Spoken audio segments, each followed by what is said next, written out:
الشيطان الرجيم.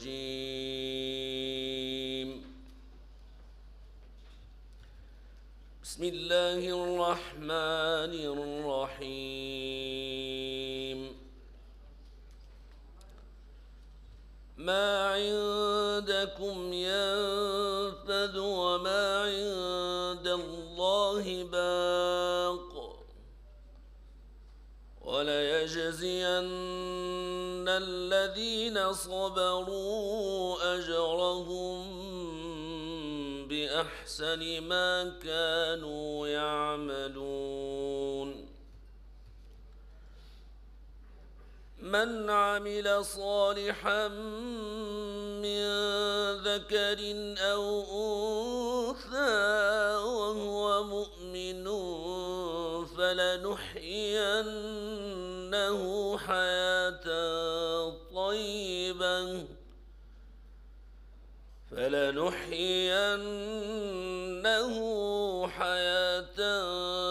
طيبة ولنجزينهم أجرهم بأحسن ما كانوا يعملون.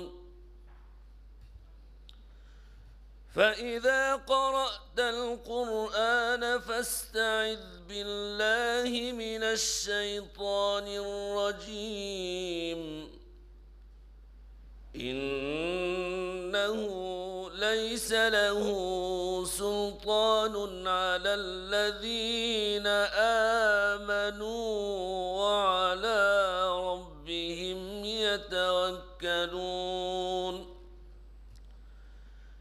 إنما سلطانه على الذين يتولونه والذين هم به مشركون. وإذا بدلنا آية مكان آية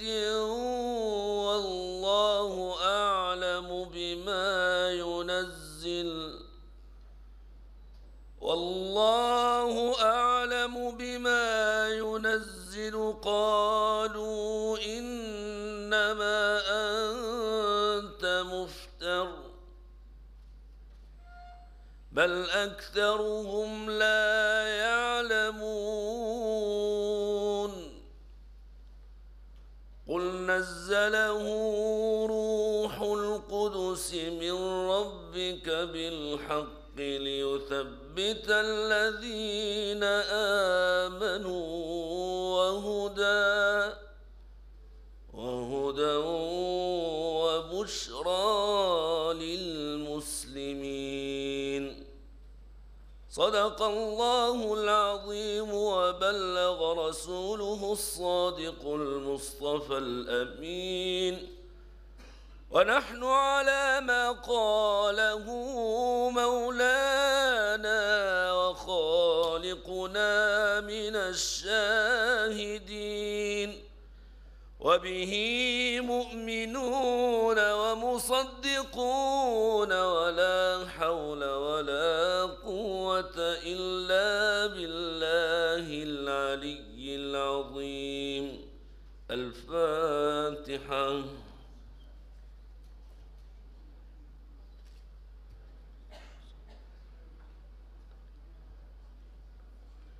وسلام على المرسلين والحمد لله رب العالمين.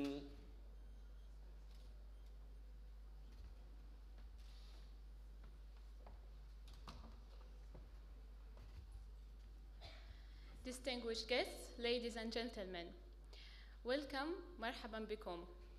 My name is Muruj Safdar and I'm the co-lead of the Youth Development Forum organizing team, and I'm honored to be your master of ceremony for today.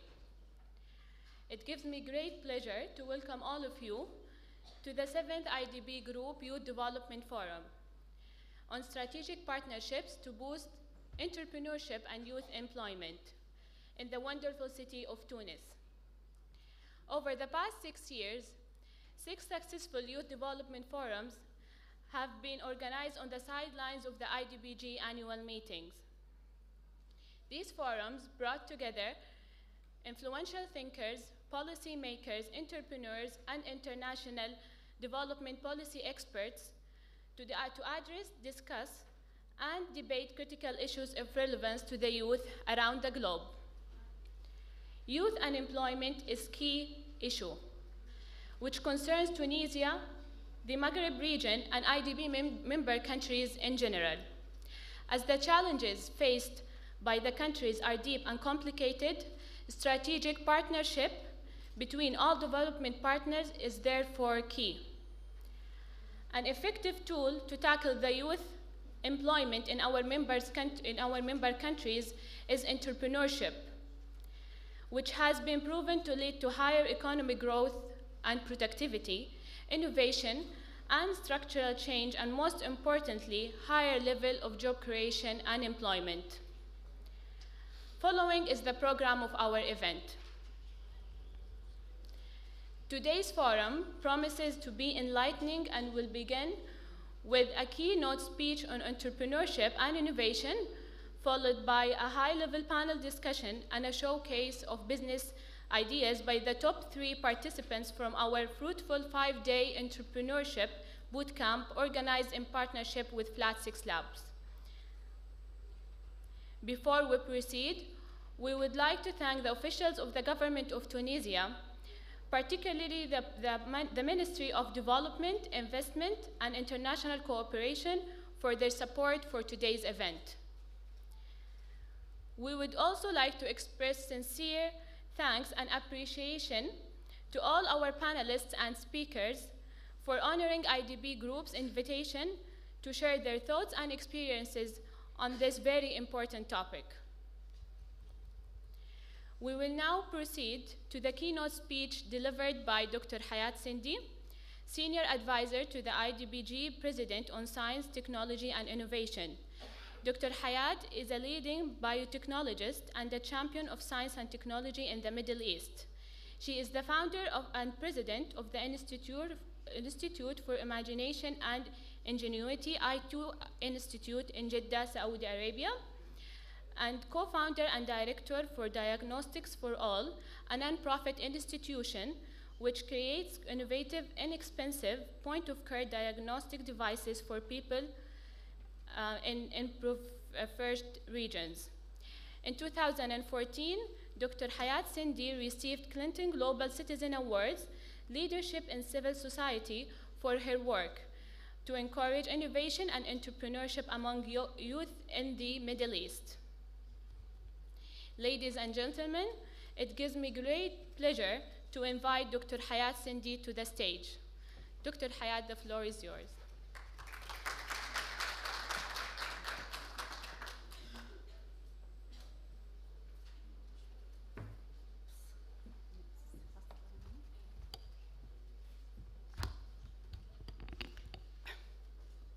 Can you have a display?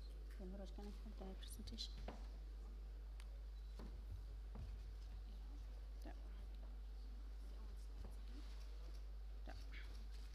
بسم الله الرحمن الرحيم والصلاة والسلام على أشرف الأنبياء والمرسلين سيدنا محمد وعلى آله وصحبه وسلم. Distinguished guests, ladies and gentlemen, assalamu alaikum wa rahmatullahi wa barakatuh.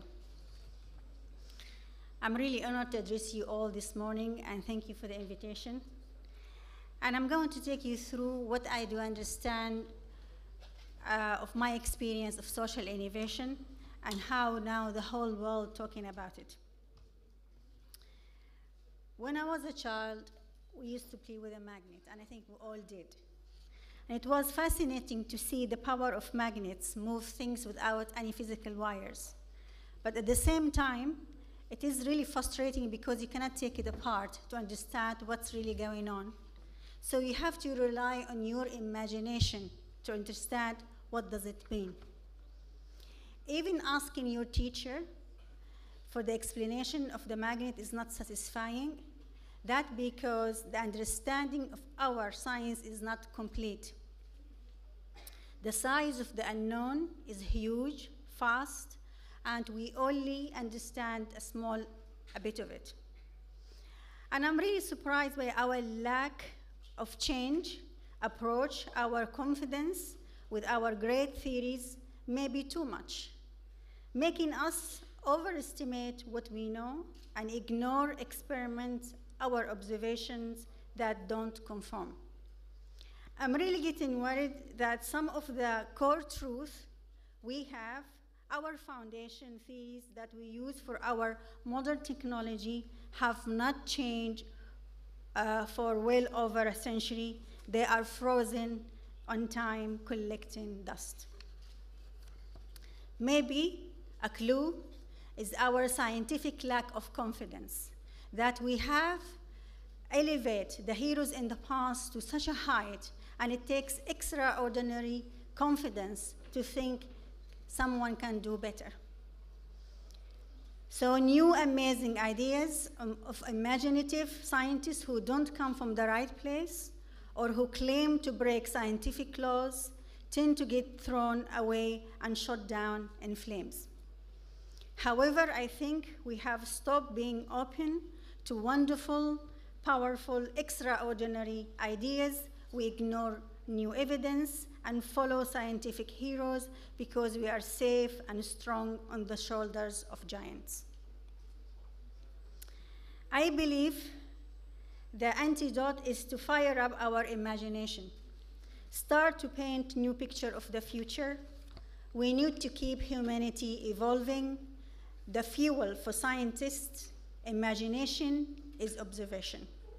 And the value is when we are truly open, letting the deepest meaning of nature come to the surface, so we can continue to create amazing technology and engineer it to fit people's way of life. And I would say social innovation helped me to see a clear vision of the complex world. Social innovation is about building strategies, concept ideas that strengthen civil society, which then satisfies social needs such as working conditions, education, community, and health. So now let's talk about the historical root of social innovation. An example of the Western social innovator comes from the 18th century, Benjamin Franklin. He was an author, a printer, politician, scientist, inventor, civic activist, statesman, soldier, and diplomat. He created innovative technologies such as bifocal lenses, the lighting rod, and Franklin stove. And he set up the first public lending library, US university, and fire departments. Hence, solving community problems was very important to him. Later, social innovation was written about in the 18th and 20th centuries by Peter Drucker and Michael Young. He was behind the Open University. A university education broadcast to the television sets in the 60s and 70s. It was an inspiring ideas transforming lives. But why is now social innovation in the news now? Well, the world grown over 7 billion. The world now, I'm sorry to say, faces famine, war, killing viruses, and depression. Very tough lives for people in the East and the West. This is worsened by the market crash, thus the way we live and do business is being questioned. Can we use social innovation to improve the human condition? Can we improve our lives? Is science involved? Some fear social innovation is very complex with many social and technological factors to consider, but one factor is often behind this breakthrough is science. But some fear science is out of reach, but this is not true. Nowadays, science is different, not the space shuttles of years gone by, but the new biotechnology and nanotechnology that is shaping our world. Science is becoming more human. Nanotechnology, for example, controls very small things that you cannot see to make a big difference in society. In the poor area of a developing world, many people are deprived from the benefit of science and technology. So being smart and having resources is not enough for true breakthrough innovation to change people's lives. We need to aim science at the social issues in order to make the impact. Then we can customize science to people's needs according to their infrastructure and way of life. We want science targeted at social issues, so from the start, science linked to society. Now I would like to ask a question. What is the role of women within science and society? What world did they face back then and now? Back then, women were most certainly inspiring scientists who had asked clever questions about the world to feed their curiosity. Many field anthropologists, physicists, and chemists are documented in the Eastern and Western literature are not widely known. They all celebrated education. They gave knowledge to lift people away from hardship. For example, in the 8th century, 10 centuries before Benjamin Franklin, a woman opened the first university in the world to help liberate people with the power of knowledge. Her name is Fatima al-Fihri, al-Banin, Arabic lady who migrated from Fas to Morocco, to Fas, Morocco, from here, from Tunis, from Al-Qayrawan. She built the University of Al-Qayrawin from money inherited from her father, a wealthy businessman. They taught our ancestors grammar, medicine, mathematics, and astronomy, chemistry, history, geography, and music, and later social and natural sciences, physics, and foreign languages. And soon after, her sister, Maryam al-Banin, founded another university, the second in history, Jamia al-Andalus. They are powerful example of social innovation in themselves. And the scientists born there allowed us to innovate even more. Here, social innovation was truly catalyzed by these women. So women, you should be really proud. Now, and over the last century, women scientists have faced many challenges. Not until early 1940s, for example, most top scientists, women could only reach associate professor, irrespective of their talent. There were obstacles in the system because the male dominated the faculty. It was a gentleman profession. They had never had them, never worked with them, never known what to do with them, never shared scientific data with them.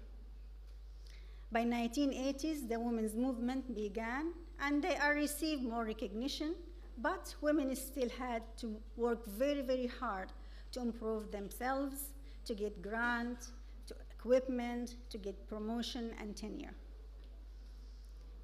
But what stands out about women in all of this is they are missing from leadership role. They rarely decide about the aim of strong scientific teams and about the aim of science. What happened to her nerve? Her confidence, her leadership skills, her ability to believe in the evidence of her intelligence. Let us look at their grade in high school since 1990. On the left, our clearest test of ability. The grade from 1990 in science and maths increased for both boys and girls, but with the girls leading the boys. And on the right-hand side, also you see more women than men are leaving with college degree in science and math. Here are the facts. Our college find women are better in science and math. But have a look at the relative number of women scientists as a Nobel Prize winner compared with men.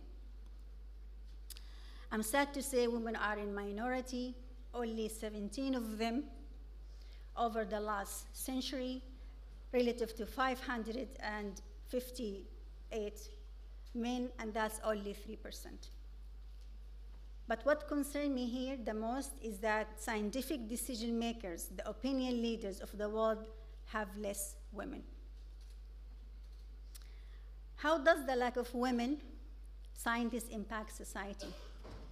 I believe women's talent, her passion, curiosity, empathy, their caring is being lost from our society. Now, only a few women are leading the way in scientific businesses, research institutions, and universities, limiting the growth of social innovation. Let's bring more women to lead science to drive the fruit of social innovation. And here is an example of the benefit. When the airbags were introduced, they were designed by a largely male team of decision makers. Although these airbags protected men in accidents, but they resulted in avoidable death for women and children. Not until women become in a decision-making team, she creates the side airbags. So they were for the driver and everybody in the car to save more life. Okay, so what is my role and how can I help light this path forward?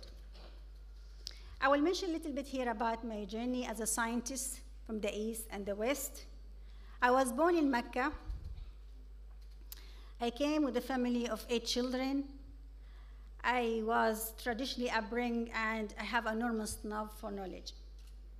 Since childhood, I really admire characters who did something for humanity, either in the area of medicine, literature, or physics. I dreamed to be like them one day, to make a difference in this world. So I left home in my own, very young, to Britain, minimum English, to become scientist. But it wasn't easy. I arrived to England and I thought everything going to be rosy, and all the door will be open, but it wasn't the case. My Saudi school qualifications were not sufficient for UK universities, so they asked me to go back to my country. They told me I had to do the A-levels again, and even if I tried, my English will prevent me from being able to understand them all in 1 year and pass. They indicated they know the fate of my life, and they want me to believe them.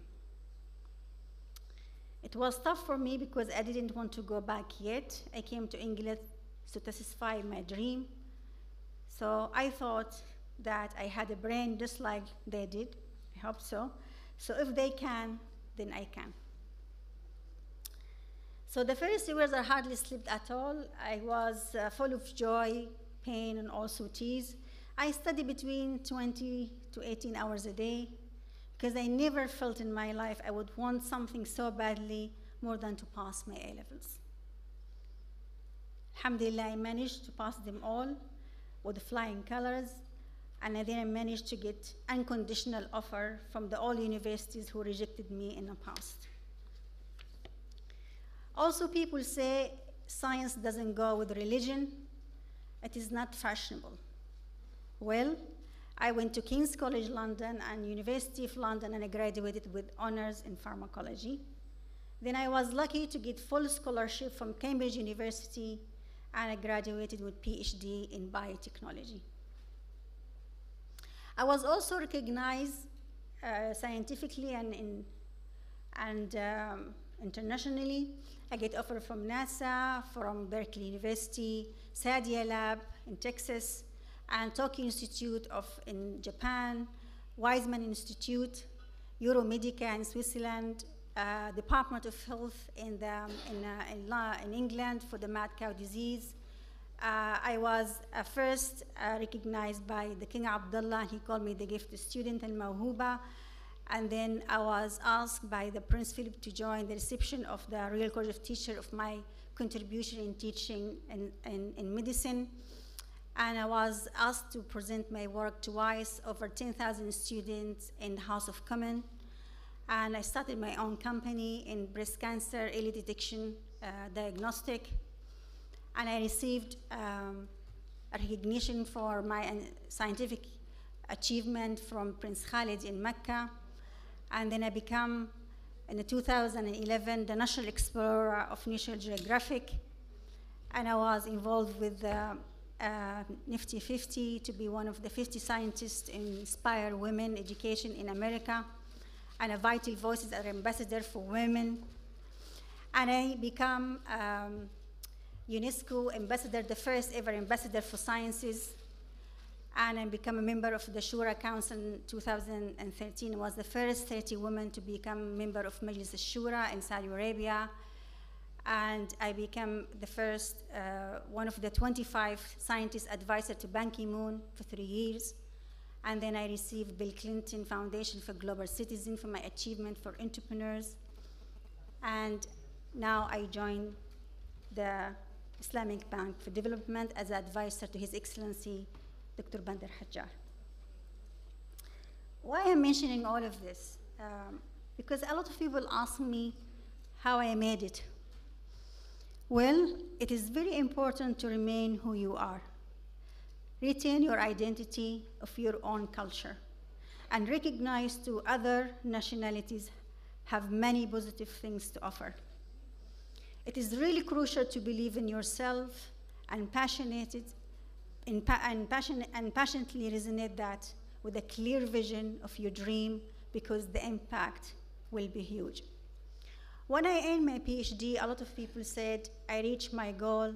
For me, this is just the beginning of my second journey to attain what I had gained to serve mankind.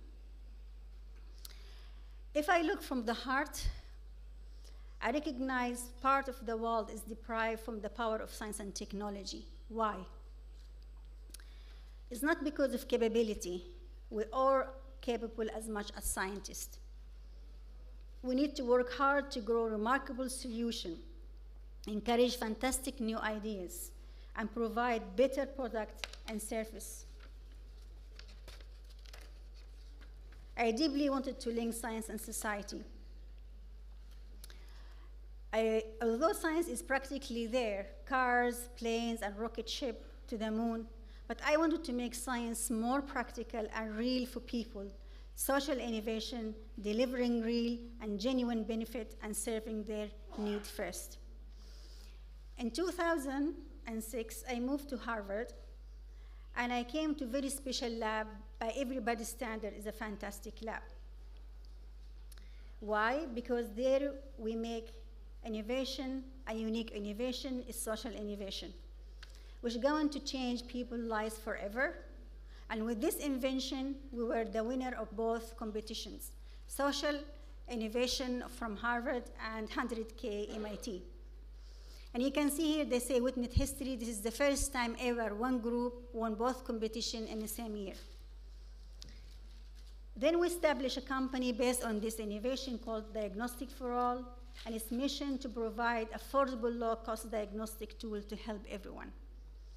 We developed a unique type of sensor, and here is how it looks. And it's made of paper, and it's going to replace huge machines and put the power of scientific lab at the patient fingertips. They are portable, they are easy to carry, they don't need sterile condition, and easy to get rid of, and it's very and not expensive. And here how it works. If you drop a blood or saliva or urine, the liquid will mix up to the chambers and change color according to what we are testing, and here we're testing for protein and glucose. Yet when I left Harvard, I still felt the potential of social innovation was not being achieved. There didn't seem to enough education on the topic. Students were still fixed on their tenure, career, and making publication. I had so many discussions with them, and I said, science was born to solve problems, and we face so many challenges. Your talent, your gift, could help save lives. It could help clean polluted water, to help children in Vietnam, to electricity in Africa, or so many people have an extra few hours to study, to operate in a hospital. I remember asking them to think more outside the box, to use their imagination and be open to science of our developed world changing too. But I know this type of change wasn't going to be easy. It won't happen overnight. So I had to change to be practical, and I had to become social innovator. I started I2 Institute for Imagination and Ingenuity. I had been imagining detail of this institute for the past 12 to 15 years, collecting ideas, engaging with so many individuals, being truly inspired and continually energized by everyone involved, with one big goal in mind: to create a key ecosystem of entrepreneurship and social innovation for scientists, technologists, and engineers in the Middle East and beyond, so they can have the opportunity to fulfill their potential for themselves and for society. We need to teach our youth where to look and how to channel their hope. We need to give our youth the courage to not fear failure, but instead to learn and to keep doing. For having the confidence to try is at the root of all innovation. To create new ideas, new solutions, new opportunities, to make a new market, and to make a difference. Anything they can imagine. A hospital, grass in the desert, mining mineral on the moon, new life for elderly, a cure for cancer, or the best restaurant in the world. Whatever idea they try to bring to earth, whatever dream they try to bring into being. I was passionately about linking science to society through our project, but even with the imagination and with infrastructure, there wasn't enough. I had to also involve myself directly with policy. I wanted to be involved with policy. Why? Because I will have a voice, I will advise and guide the future of science for the next generation. For me, it is worth it because it is difficult to find a scientist to translate the importance of science to the real decision makers, because they were the real and the start of the change, and also for empowering women. So I did that through my affiliation with the Shura Council, with my, of course, UN, with UNESCO, and I am also advisor to the Prime Minister of Malaysia. In September 2015, a new picture was illuminated at UN by painting the 2030 Agenda for SDG, and also the knowledge and acknowledgement that science, technology, and innovation will always be at its heart. Here, government is stating what they want from us. They want the best technology, they want the best science, the best ideas. Here, to unite the vision of scientists and policymakers and seeking the best path through carefully driving science and scientists that fuel it.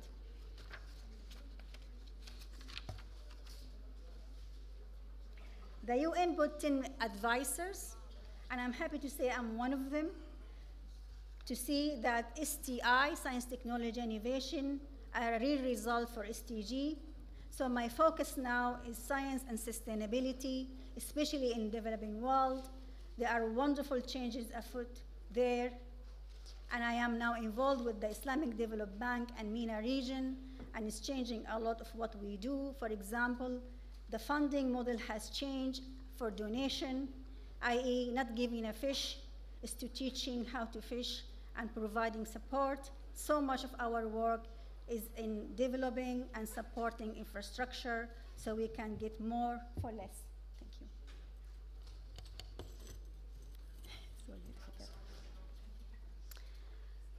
Although this journey as a scientist, I have asked how to innovate. What exactly should I do to move things forward? But I ask, who is really the true scientist? I believe for scientists it's not enough to sit in the lab doing research alone. We need to be out there talking to people to feel and understand their needs, to inspire them, and to put our resulting ideas to work in a real world. For me, becoming a scientist and understanding science gave me the tool to see the big picture and realize that I could use it to bring benefit to many others and not only to myself. And practically from my experience, to help to bring the best change for the future. I believe it starts with the people needs in a local community and drive the real innovation. Only people of the community recognize that the real needs are.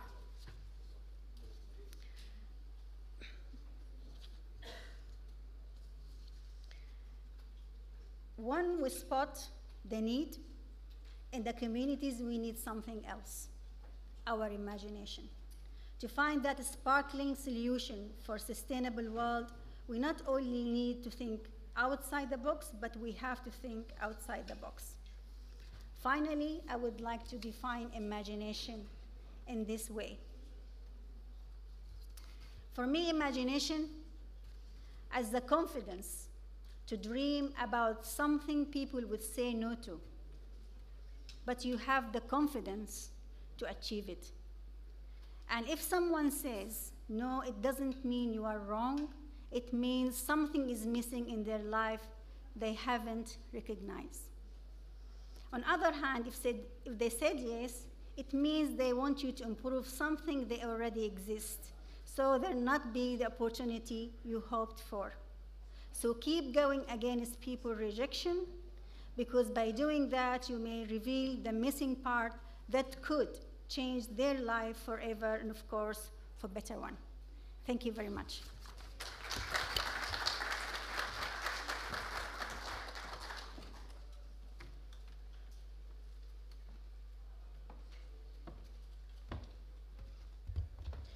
Thank you for your attention.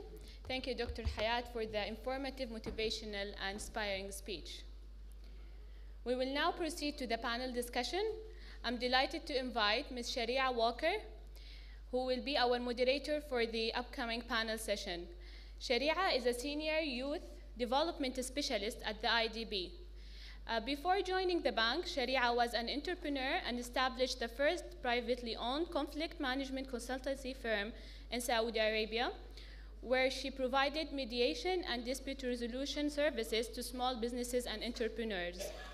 Ladies and gentlemen, let's give her a round of applause.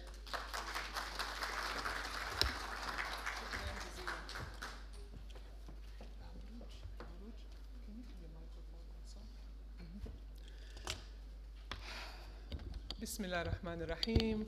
Assalamu alaikum wa rahmatullahi wa barakatuh. Good morning, everyone. Is everyone ready for this discussion today? Yes? Yeah? Okay, yes, I can't hear you. Yes, no, maybe. Yes? We are? Yes, okay. So let's start. It gives me great pleasure to welcome everyone to this panel discussion, and I'm so excited to be here in this beautiful city. As my colleagues had mentioned, youth unemployment has taken center stage on the global agenda. The OIC region has one of the highest concentrations of youth in the world. 60% of Tunisian population is under the age of 35. Youth are a key resources for the present and the future. And in 2016, the ILO estimated that the percentage of youth between the ages of 15 and 24 that are unemployed are at a staggering 35.5%. Joblessness is a major defeat for our youth, who are an enthusiastic population. They're at the prime of their age. They're ready to contribute, to problem solve, to grow, to engage. And instead, what do they get? Rejection, no's, dead ends, hopelessness, and a general sense of uselessness.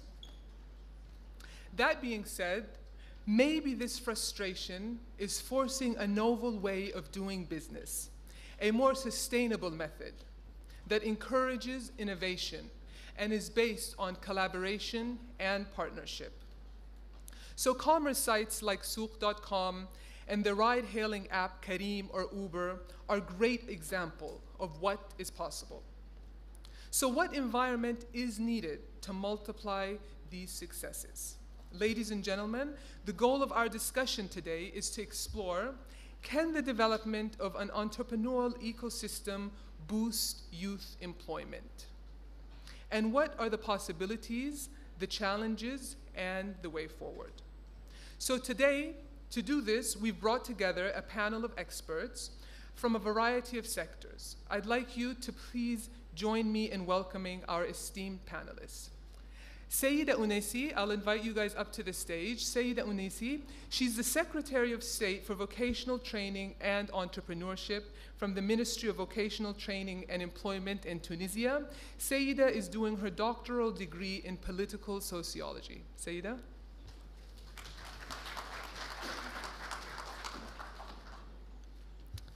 Sarah Jane Maxted. She's the Executive Director of MIT's Regional Entrepreneurship Acceleration Program, also known as REAP, where she promotes innovation and entrepreneurial growth strategies for regions globally. Sarah?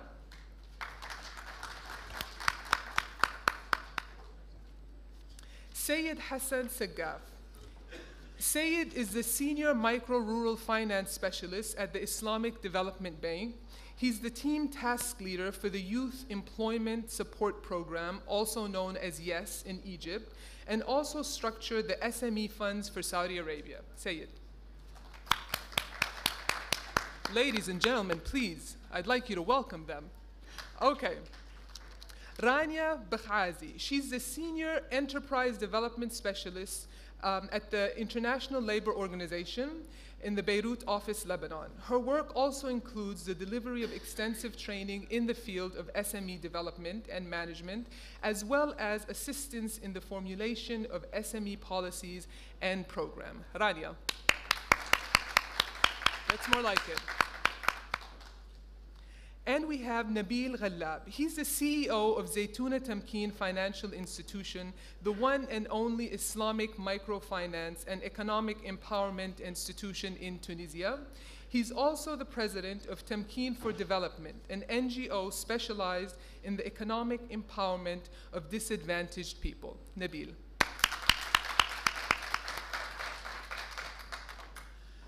Okay. I'd also like to get a better idea. Do we have a microphone? I'd like to get a better idea of who's in the room with us today. So if you are 35 years old or younger, please clap.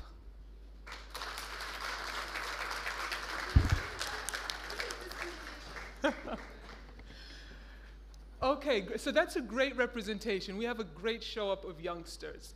And also those who are young in their heart, you're also very welcome. Yes. Okay, I'd also like to ask, who in here is an active Twitter user? Can you clap your hand, please? No? Oh my. Facebook? Instagram? YouTube? Okay. So social media, basically. We know that this is the digital economy. And ladies and gentlemen, what I want from this session is that the ideas that are going to be shared here goes beyond, yes, thank you. Hello? Hello? It's not working. I'd like the messages that's shared today to go beyond the walls of this room. So I'm going to encourage you to use your mobiles. Okay? I'm going to encourage you to tweet. Panelists, at any point in time in the midst of your talk, I might just say, tweet, tweet, and that means I need you all to tweet for me. Okay? Can I get a round of applause that you'll participate? No, I'm not counting on that. Can you help me? Yes? Yes? Yes? Yes? Yes. Perfect. Okay. So I'm going to encourage you to tweet, to put on Facebook, to put on Instagram the messages that our panelists are going to be sharing today. Yes? Let's get started. Okay.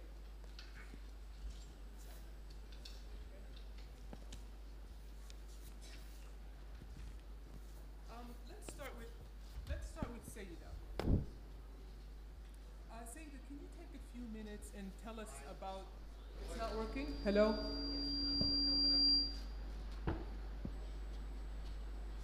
Hello? Hello? Technicians, is this clear? Is it clear? Okay, I'll raise my voice. Saida, can you take a few minutes and tell us a bit about the mission of the Ministry of Vocational Training and Entrepreneurship, the work that you guys are doing and the plan that you have?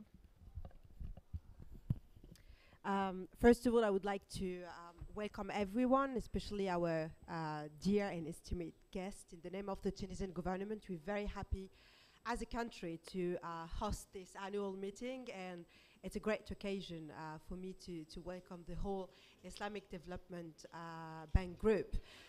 So yes, we, as you said, I'm a State Secretary for Vocational Training and Employment, which is a department or part of the mission of the Employment Ministry.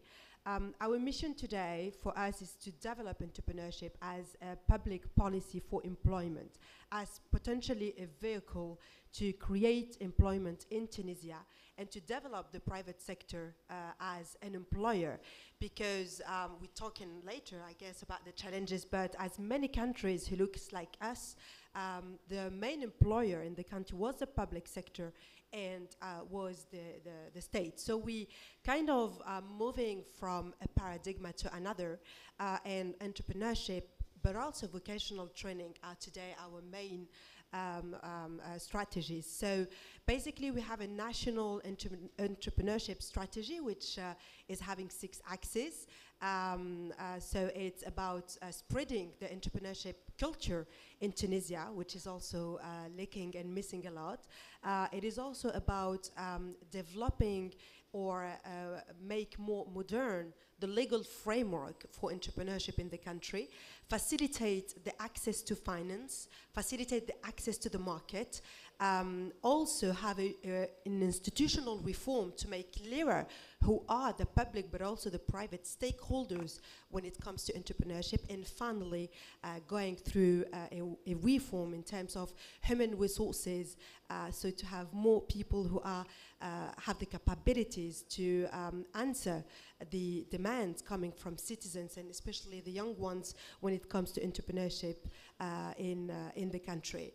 In terms also of vocational training, which is today the main chantier, let's say, in terms of education reforms, we are also, let's say, making a kind of a very important bidding in the country about that.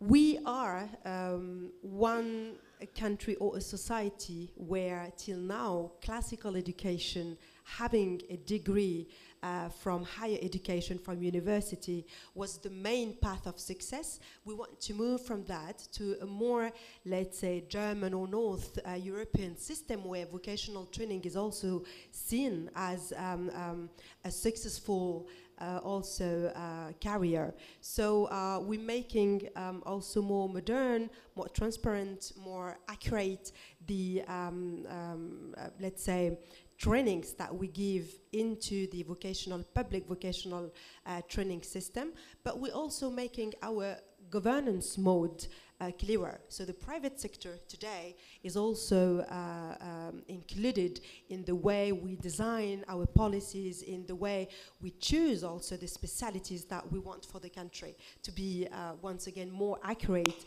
with the identity of our economy.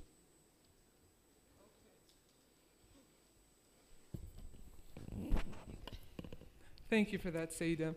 And we're going to come back and I guess discuss a bit more about, you know, the whole culture of entrepreneurship and the education system involving private sector and all in just a moment. Rania, I'd like to invite Rania in. And Rania, can you maybe tell us about the ILO and the work of the ILO in terms of their work with government, employers, and workers in developing and setting labor policies as it regards to youth employment and entrepreneurship?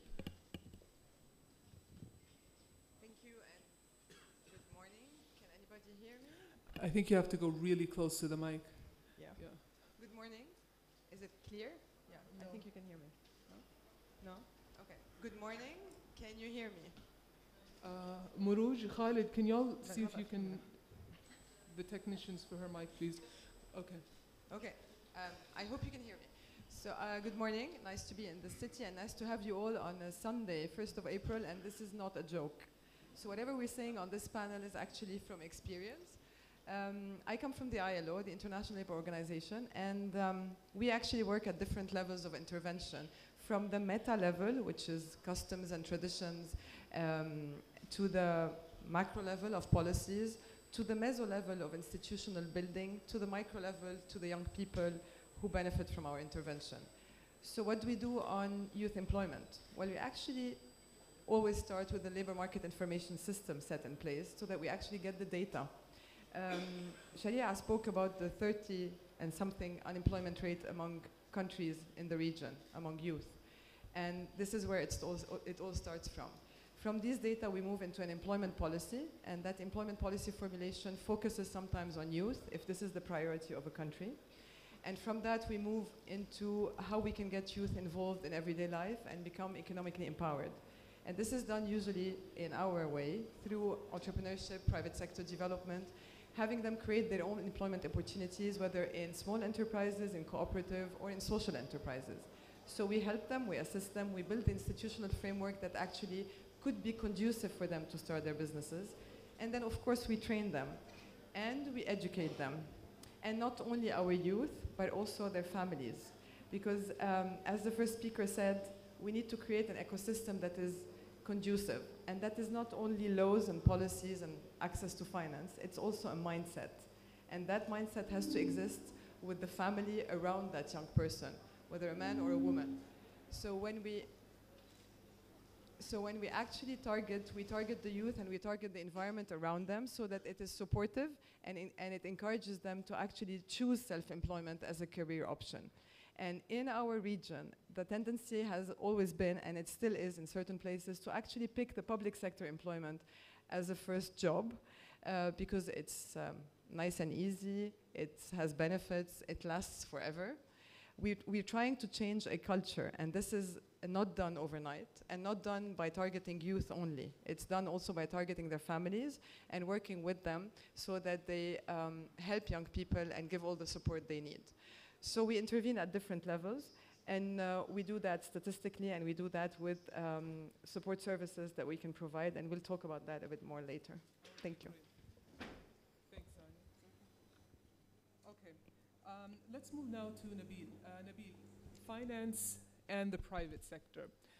They're integral components in any entrepreneurial ecosystem, and as Saida also mentioned, bringing in the private sector in policy, designing policies. Can you tell us a bit about the work of Zaytouna Tamkeen? Thank you, Sharia. It's my pleasure to be here, to be a part of this panel today.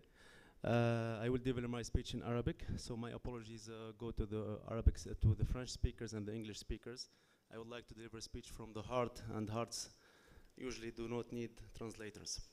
Translation kit. Yes, actually زيتونة تمكين فكرت في ماذا سأقول في هذه الخمس دقائق المهمة في تقديري، فقلت لابد أن أجيب على سؤال واحد فقط: ماذا تفعل زيتونة تمكين وما هو الهدف الأسمى من تأسيس مؤسسة زيتونة تمكين؟ الزيتونة تمكين أسست بشراكة مع البنك الإسلامي للتنمية، الهدف منها تمكين الشباب تمكينا اقتصاديا كاملا وتقديم جملة من الخدمات المالية والغير مالية التي تتجاوز التمويل وتذهب نحو الإدماج الاقتصادي. ما هو الهدف الأسمى من هذا كله؟ هو التنمية.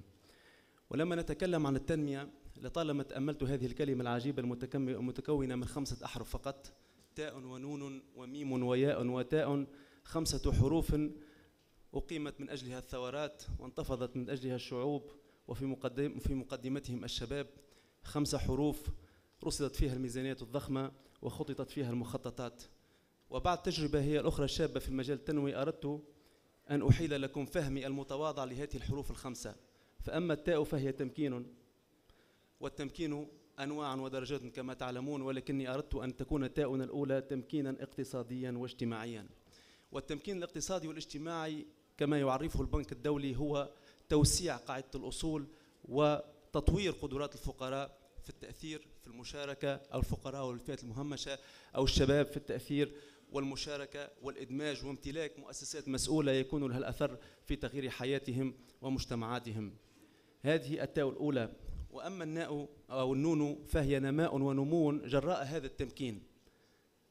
ننمو جراء هذا التمكين ونخلق الثروة به ومنه، وبالتالي نحن خلقونا للثروة، ولكن نوزعها بمسؤولية وعدالة كي تصل بأكثر مساواة بين كل الفئات، ولكي لا تكون دولة بين الأغنياء ولا نقصي أحدا دون أحد. أما الميم فهي المبادرة في شكلها المطلق، المبادرة التي تحررنا من القوالب المستهلكة، المبادرة التي تجعلنا نبتكر نماذج ومفاهيم ونستعد للتغيرات والثورات بأنواعها وما أكثرها في هذا العصر، لكي نحافظ على نسق النمو التي أتت به تاء التمكين، ونحافظ على خلق الثروة التي أتت بها تاء التمكين. وأما الياء فهي اليد التي ترعى هذا كله، اليد التي تقنن، التي تشرع، هذه اليد التي توفر هذه البيئة الحاضنة للنجاح لكل الجهود التي تريد أن تمكن الناس اقتصاديا، حتى نرعاها ونحافظ عليها وتصبح عامل جذب لجهود أخرى تأتي وتتشابك فيما بينها. وهل تكون يد غير يد الدولة الراعية المسؤولة للدولة المستولى الطاغية، الدولة الشفافة للدولة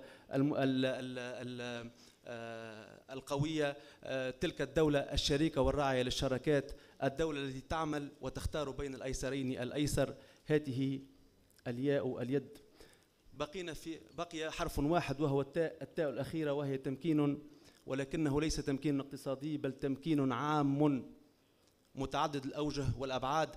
هو التمكين في أبعاده الاقتصادية والاجتماعية والمعرفية، وتمكين علمي وسياسي ونسوي، وهو تمكين مطلق، وهو نتيجة حتمية هذه الصيرورة التي بدأت بتفاعلات وعلاقات أدت إلى تمكين الشعوب وأدت إلى تنمية في مفهومها الشامل المستدام. فالتنمية بين تائين، وكلتا التائين تمكين، فالتنمية هي التمكين والتمكين هو التنمية.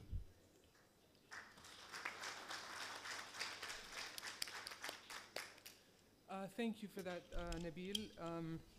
And indeed, we're going to go into all of these different elements that you've spoken about: economic empowerment, growth, taking initiative, and just a general sense of empowerment. Sarah, let's move to you now. We've heard thus far from a few of the different voices from different stakeholders.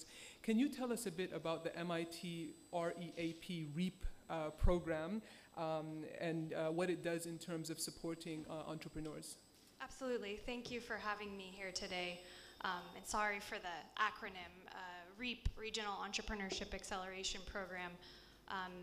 It's my honor to run that program for MIT, and it's one of the main ways that we work with regions all over the world to help them with their innovation ecosystem, from both the bottoms up and the top down. And I think we heard a little bit about both the value of having the hand, as Nabil mentioned, and then also empowering families, very much bottoms up, that was mentioned as well. I think part of our job at MIT is to not just be an institute. Everyone knows us for engineering. And I think not just to be an institute that's good in research and development, but also we've been given this opportunity to help change the world, right? We have a lot of wealth, a lot of creative minds, a lot of impact. We have started over 30,000 companies. We have the GDP of a small country in terms of investment. There's a lot of opportunity, and if we didn't take the next step to actually try to help make the world a better place, we wouldn't be doing anyone any good. And so the Regional Entrepreneurship Acceleration Program is just that, part of that broader campaign to help the world. And I want to kind of talk about three things that we think about when we look at an innovation ecosystem anywhere in the world. The first one that we think about is really understanding the system, the fabric that underpins the ecosystem. It's unique, it's built on a comparative advantage that may be centuries old, or it may be a year old, depending on what the sectors are, the fundamental institutions, the culture, all of those things. So when you think about the system, you really have to think about what makes you you. You as a person, you as a region, you as a country. As part of that, we think about innovation capacity and entrepreneurial capacity. So innovation, a lot of that you heard from the keynote speaker earlier, often happens at a very technical level, right? You think about research, development, large amounts of money going into institutions to develop science and technology. But that's not the only kind of innovation we also heard, right? There's also business model innovation, social innovation, policy innovation, lots of other ways to think about it. And then when we think about entrepreneurial capacity, how easy is it to start a business? Is it really hard? Are people really critical of failure? When you fail, is there support around you to bring you back up? We heard about that as well. The second piece, which was also mentioned by Nabil and the other panelists as well, is the role of stakeholders. So we really focus on the core stakeholders that help drive any innovation ecosystem. And they're not ones that are novel, it's ones you imagine, right? Government, academia, risk capital, corporates, and entrepreneurs. And how are they all integrated? Are they working together? Are only two working together? Just maybe corporate and government or some combination? Why don't they all work together? And maybe how could they do a better job of working together? So we think about that. And then the last thing that we really think about is, and I mentioned this at the beginning, is that innovation and entrepreneurial ecosystems aren't just top down. They have to be bottoms up. And that means that every single one of you in this room today, your families, your peers, your network is gonna change that, right? And it can't just be the leadership. It starts small from, selling something that you made at, with your friends, for fun, to something as big as starting a, multinational company. And I think you really have to think creatively, and I think we heard that from our keynote speaker earlier. Use your imagination and really try to make a difference. And it doesn't mean that you have to be an entrepreneur. You can go into policy and also make a difference. You can go into big companies and also make a difference. You're all part of that innovation ecosystem. So hopefully that helped. Thank you for having me. Perfect, thank you very much. And that was a bit about, I guess, the innovative ecosystem, who are the parties that need to be involved. Last but not least, Sayyid Sagaf, can you tell us a bit about the Islamic Development Bank? I mean, we know that the Islamic Development Bank have been supporting youth and developing their socioeconomic capacity. What has the bank been doing, especially in light of the recent transformations across the region? Assalamu alaikum wa rahmatullahi wa barakatuh. A very good morning to everybody. I hope everybody can hear me. Now, I think we can all agree that creating an entrepreneurial ecosystem is essential for youth employment. And one of the areas is in entrepreneurial ecosystems, you need to have a financial sector that is geared towards investing in startups and SME youth. Yeah? In IDB, we promote Islamic microfinance, and let's compare between conventional and Islamic microfinance, and hopefully after this short intervention that you'll agree with me that the Islamic financial sector is a better alternative to boost, especially when it comes to boosting youth employment. Now, for the conventional financial sector, you practically have two options. You have the equity and you have debt. And for 99.9% of all youth, they won't have any access to equity unless you are involved in creating a future Facebook or future Google. The reality is that most SME youth or non-youth, they won't have any access to any equity, be it angel investor financing, venture capital financing, or any private third-party private equity financing. So largely you'll be left behind with only trying to get a loan from a bank. And when a youth approaches a bank, what is the first criteria that he asks? Where is your collateral? The second criteria is, where is your collateral? The third criteria is, where is your collateral?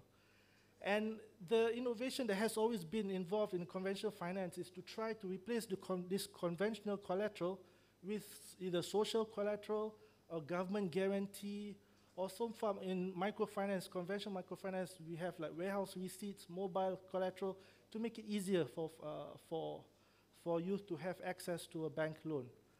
But what if there's a better alternative? What if there's a better alternative?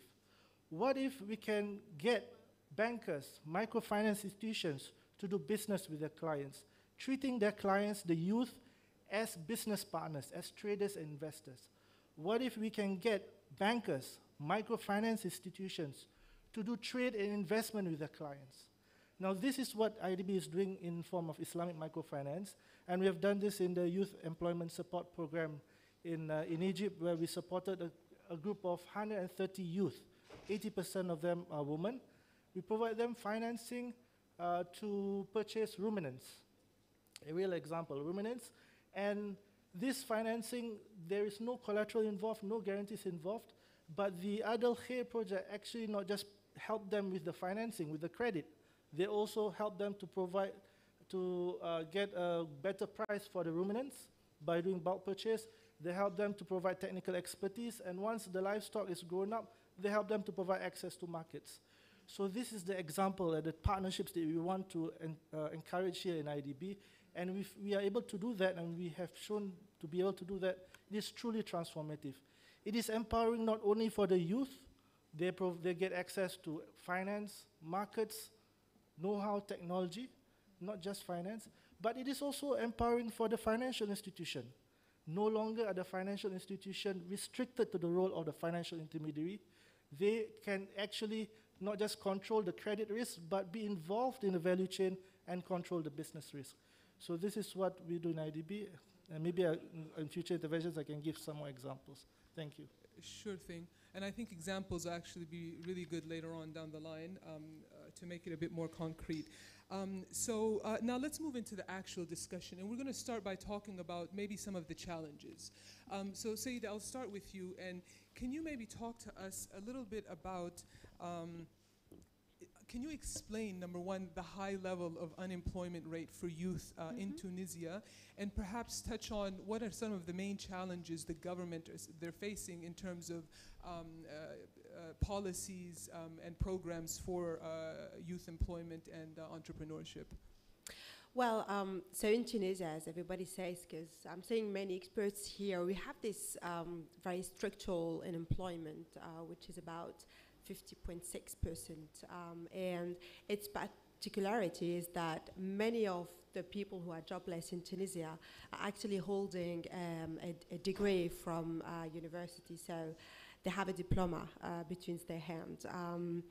20% only of people who go out of university find a job in the first year, whereas in the same way, 70% of those who are coming from vocational training paths actually find a job in the first or second year after their graduation. So we have once again a kind of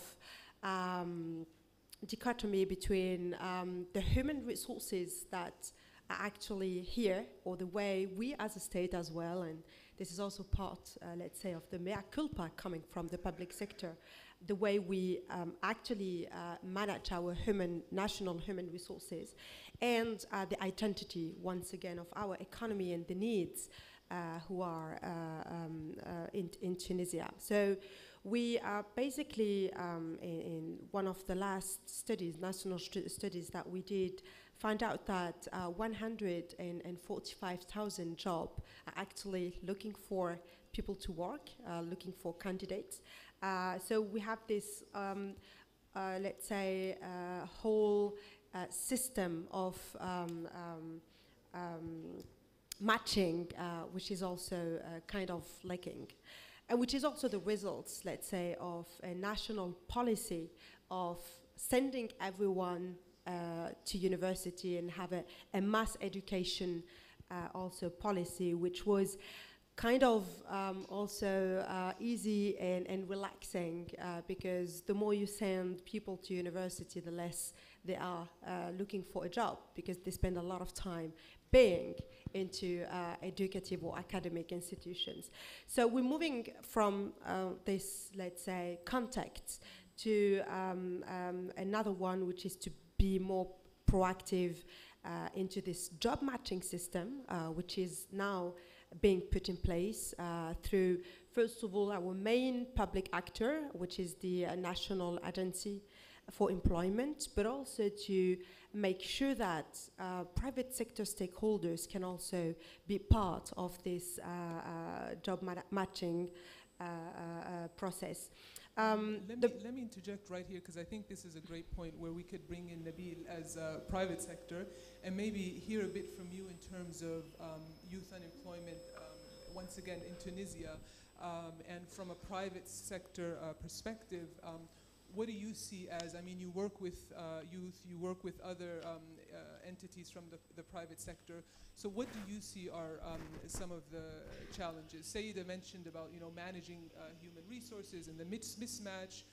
What can you add to that? من أهم التحديات التي تعوق الشباب دون الحصول على وظائف ودون التوظيف هي بالذات العائق الثقافي. في تونس هناك ثقافة سائدة في شرائح كبيرة من المجتمع التونسي تفضل التوظيف في القطاع العام على القطاع الخاص بدعوى أنه أكثر استقرارا وأكثر راحة إلى غير ذلك، وبالتالي يجب بداية نشر الوعي بأهمية المبادرة الخاصة وريادة الأعمال. فإذا تم ذلك الشباب يجدون أنفسهم أمام 6 عوائق رئيسية. أولا الحصول على فرص الاستثمار الملائمة لقدراتهم الكامنة أو لتكوينهم وتحصيلهم العلمي. ثانيا الشراكات الذكية. هؤلاء الشباب ليسوا قادرين أن يجدوا الشركاء الذين يمكنونهم من الحصول على مشاريع تناسبهم. ثالثا الاستثمار الداعم والبنية التحتية في حدها الأدنى وخاصة في المناطق الداخلية. رابعا بناء القدرات. يتخرج الشاب من الجامعة التونسية وهو يحتاج تحصيلا علميا أو تكوينا فوق تكوينه العلمي لأنه غير قادر أن يكون فاعلا أو مفيدا لأي شركة أو أي مشروع يبدأه. وخامسا هناك الولوج إلى الأسواق أو الحصول على الأسواق. أعطيني سوقا أعطيك مشروعا. وسادسا هو التمويل. كثير من الحوارات أو كثير من النقاش ركز على جانب التمويل في موضوع تشغيل الشباب وخاصة في موضوع المنشآت متناهية الصغر والصغرى والمتوسطة، ولكن أعتقد أن هذه التحديات هي مترابطة وهي متلازمة، وهو ما يسمى بالتمكين الاقتصادي، وهذا ما نقوم به اليوم. فلا بد من الذهاب نحو سلاسل القيم الفاليو تشين، نطورها، ندعو قطاع خاص وشركاء أقوياء اليوم ليتشاركوا مع هؤلاء الشباب في مشاريعهم، ثم ندمج هؤلاء الشباب في مشاريع قوية قابلة للاستدامة والحياة، وبالتالي نحلحل مشاكل كبيرة من مشاكل التشغيل. هذا طبعا يهم فئة دون أخرى. هناك الستارت ابس الشركات الناشئة، هناك طبعا دور القطاع الخاص والبرايفت سيكتور والقطاع العام كذلك في التشغيل. لا نقول أن هذا هو الحل الوحيد، لكنه نعتقد أنه حل من الحلول القوية والمطلوبة اليوم في تونس ما بعد الثورة. Okay, thank you very much.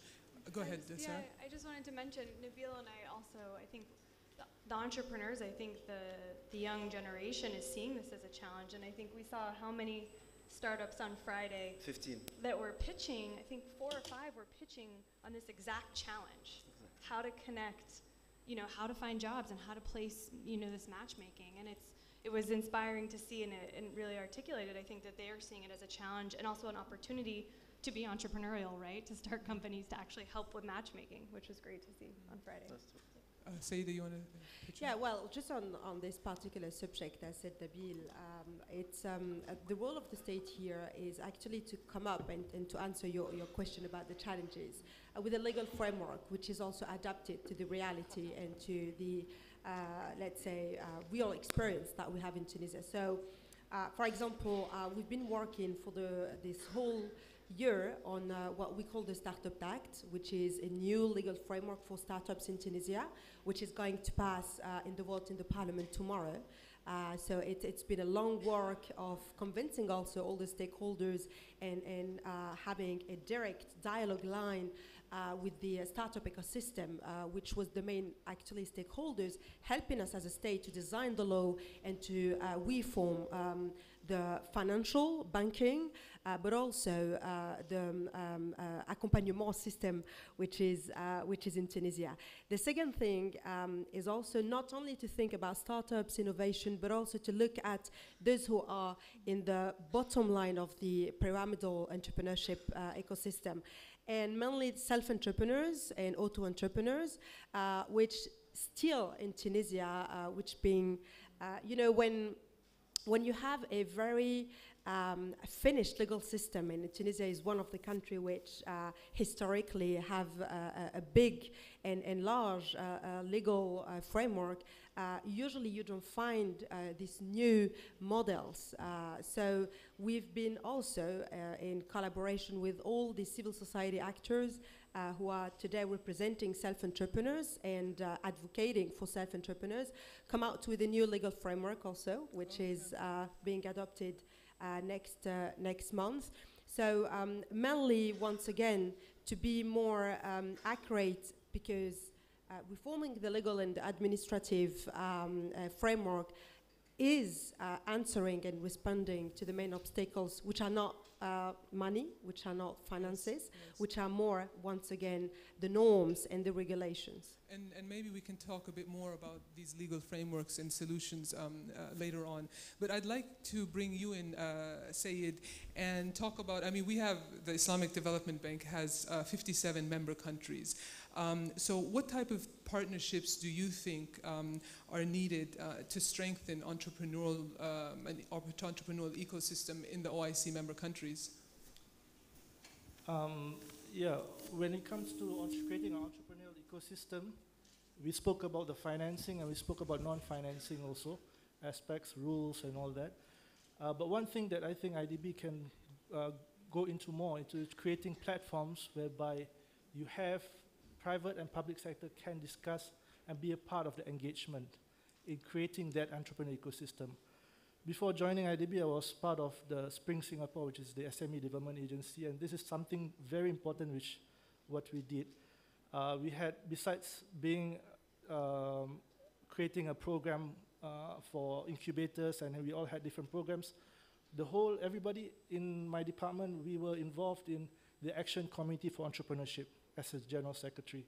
And every month we met with the minister in charge of entrepreneurship with a group of entrepreneurs, and we had so much of fantastic discussion on how to improve the entrepreneurial environment. Some of it were outright ludicrous and outright unrealistic, but some really turned into actual policy. One simple policy that I can give is that any SME can make a complaint online, and basically it goes to a pro-enterprise panel on if there is a rule that he has been going and hitting his head against the wall with an agency, that the agency keeps saying no and no, he can send an email and it goes to this pro-enterprise panel. And this pro-enterprise panel will go and ask the agency as to why is this rule preventing this company from going? Because if one company makes that complaint, there probably has 10, 20 companies that did not complain, but this rule is preventing those companies from growing, creating employment too. A simple yet effective solution, but it's very challenging. Imagine you have to actually bring together the agency to get the decision makers to address certain rules that they may not be very comfortable in addressing. This is very important, but I think if perhaps we can create such platforms to do something like that, it would be very useful. And I think, platforms is such an important component, and making an allowance for ludicrous ideas sometimes that actually can generate into policies or generate other ideas from other entrepreneurs. Rania, let's hear from you in terms of, what are some of the key issues or problems related to youth unemployment that you guys at the ILO are witnessing in the MENA region? There's the issue of equality, men and women. How much do we have young women getting economically empowered, and how much chances are we giving them to actually become entrepreneurs? There's the issue of, the previous speakers said, are we targeting the people in need? Are we talking about innovative entrepreneurship, and are we not forgetting about necessity entrepreneurship? Those who actually have no choice but to do it because they need to eat. And يجزين الذين صبروا أجرهم بأحسن ما كانوا يعملون. Months to a year or two down the road, they close their enterprises. And finally, do we really have that enabling environment that helps them to start? Does the cost of doing business make sense to them? Is it easy? Is it clear? And do they know what it takes? Do they know where to find the information and how to go about it? I'm not sure about that. So basically what we're trying to do is, one, give an equal opportunity for women to actually become entrepreneurs and change the mindset that, always said that, women stay home, do normal things, and then men go out and work. We're trying to change that, and we've had a very, very good experience in Saudi Arabia, where Technical Vocational Training Corporation incorporated entrepreneurship in the women's section and in the men's section. And I'm proud to say that the women's section has finally completed the certification process of its first teachers. And now we're trying to teach entrepreneurship to young ladies so that they think of it as a career path. That's the first mindset change. The second thing is that we're trying to also work with governments to create that enabling environment through what we call an SME policy, an SME reform, but at the same time making sure that the information is there. So because we're the International Labour Organization, we speak of labor laws, and they're pretty heavy, and sometimes when you hire people, you don't know how to deal with them if they're not competent, if they don't come with the proper skills. So what we're trying to do is make this information available and make registration easier and probably the information accessible to young people, and this is why we, as much as possible, try to involve the public sector in making this information available to young people. We're also promoting coaching and mentorship, but specifically coaching, because mentorship takes a longer time and talks about career paths. What we try to do is coaching in business. So it doesn't stop at just training. It takes it further to actually operationalizing that enterprise and starting to do your first calculations of a cash flow, of an income statement. And this is where you actually find people running away and being very scared of that. We also encourage loan guarantee funds, because that would probably make access to finance a bit easier to the young people. And we train them on a bit of financial literacy so that they're able to make the cost-benefit analysis of taking debt. Finally, we're targeting, as I said before, families, parents around the young people, so that they support them. So that you don't get married to this guy because he's an entrepreneur. You get married to the other one because he's a public sector employment official. No, we want to change that mindset and have parents support their children either by becoming partners with them or giving them the mental and the assistance support that they require. And this needs a lot of awareness of radio shows, TV shows, of a lot of talks and meetings. And we're trying to involve the public sector, the private sector, and sometimes even the syndicates to work with us on that. So, I mean, I've heard this now. This is the third time, the idea of mindset, changing the culture of the different societies about entrepreneurs and about entrepreneurship. And I think we'll talk about that a bit later. But I'd like to go back to you, Sarah, and talk a bit about, so what is the role of partnership in supporting young entrepreneurs, specifically in developing innovative but also economy impacting enterprises? Because we all have good ideas. I have 10 good ideas every day. But usually, like Rania also says, people will start and then they back down, or they start with their business idea and then they kind of just, maybe they're distracted, maybe it becomes too difficult. So what type of partnership are we looking for that really can capture the youth, can provide that access for them? Absolutely. So I will say, since being in Tunisia, I've been exposed to a couple unique partnerships, I think, that speak to some of the things you mentioned. Most notably, Flat Six Labs' partnership with the IDB to run the boot camp that Nabil and I were judges on Friday, I think is an example of a good partnership.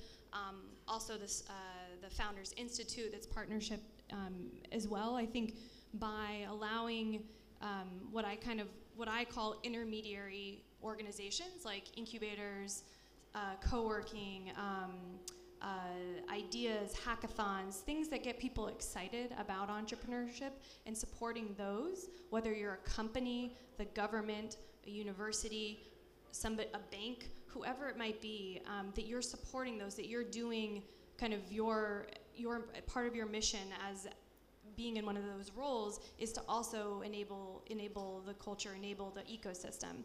And I think those are the types of partnerships that I like to see more of and usually indicate a healthier ecosystem. But I want to also just mention on the last question, I think one of the most critical voices to really put into the mix to address the challenge that we're talking about is the voice of the youth, right? And I think we're all up here talking about these changes at a very high level, but it's really critical that the youth are part of that. And I think one way to solving some of these challenges is to bring the youth into that, right? And I think I mentioned this just a minute ago, that Nabil and I saw these entrepreneurs that may never be an entrepreneur. Like 9 out of 10 companies fail, right? They may never end up being, a formal entrepreneur, but they're part of this conversation that is part of a bigger network, right? And the impact that they're having by saying, this is a real challenge. We don't know how to matchmake jobs. We can't find, our peers aren't finding jobs as quickly and readily and easily as they would like to. And using the youth to drive that is, I think, really critical, because then at the end of the day, when you launch something like the Startup Act being passed, which is a huge achievement for this country, what's next? How are you gonna actually get people to change the way that they live and work and do? And it can't just be passing an act. It has to be from within. And I think so really using the youth in that conversation, and when you think about partnerships, think about ways to get the youth into those partnerships. And it can't just be at a very senior level. It has to be at that bottoms up perspective. But hopefully that helps a little bit, yeah. Saida, would you like to talk a bit about the bottoms up approach that's been mentioned several times in changing mindset and culture? Yes. Or Well, did you want to say something else?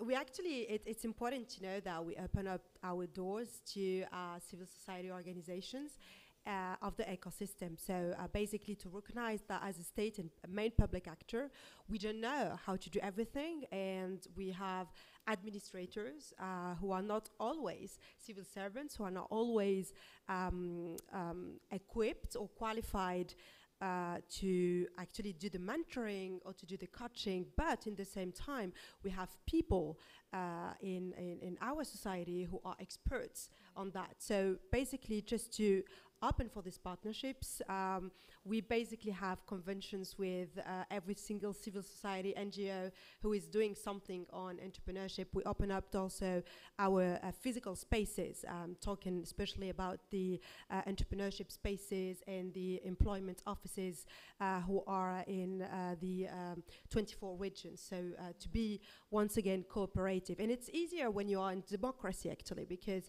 as a public stakeholders and as people who are elected by the citizens, we need, after all, to be accountable to people. And this civil society ecosystem, once again, is very active. So it's something which is going on and also changing not only, as Rania said, the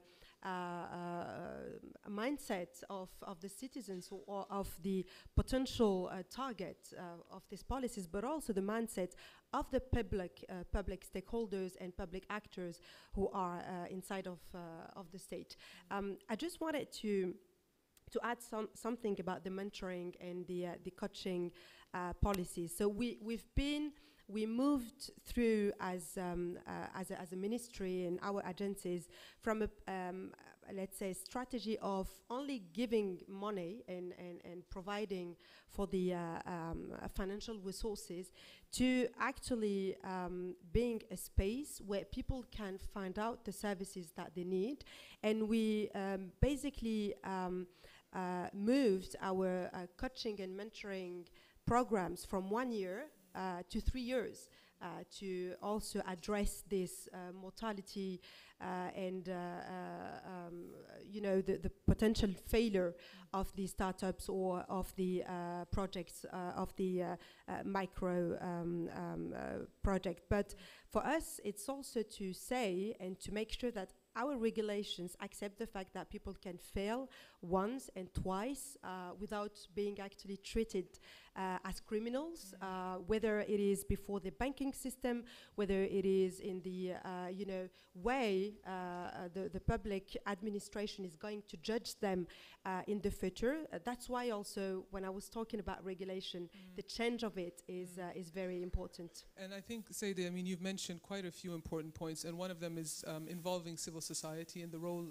that civil society plays, also the role and importance of democracy, where you are accountable, and then finance. And I think, Nabil, you can also talk a bit about this in terms of it's not always an issue of finance, because a lot of times people are thinking, okay, where's the money? I need money to start a business. Sometimes it's just access to knowledge, it's access to space, to mentor, to coaches.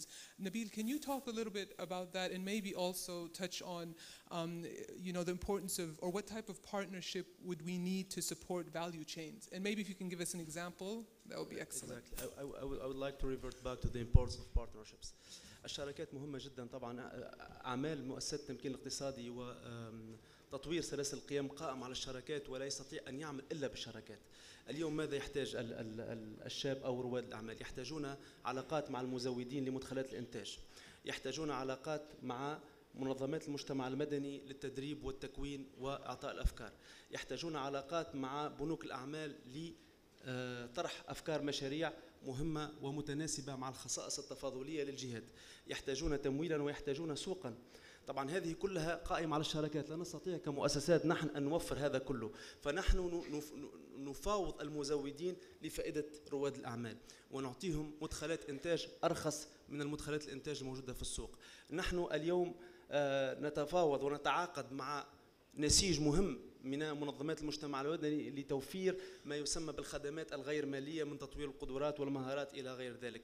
شراكات أخرى مهمة وهي القطاع الخاص، القطاع الخاص الذي ينقل المعرفة التقنية، القطاع الخاص الذي يلتزم يلتزم أنه يشتري منتجات رواد الأعمال إلى غير ذلك، وهذا ما نقوم به اليوم وسأعطي مثال على ذلك. وكذلك من المهم جدا أن نركز كذلك على شراكاتنا مع الدولة. نحن نعمل كذلك في شراكات مع هياكل الدولة، مع كتابة العامة كتابة الدولة لمبادرة الأعمال إلى غير ذلك. أعطي مثالا على ذلك. اليوم لنا شراكة رائدة مع أكبر منتج الحليب في الجمهورية التونسية، ويسيطر على 60% تقريبا من سوق الحليب في تونس ومشتقاته. ماذا فعلنا؟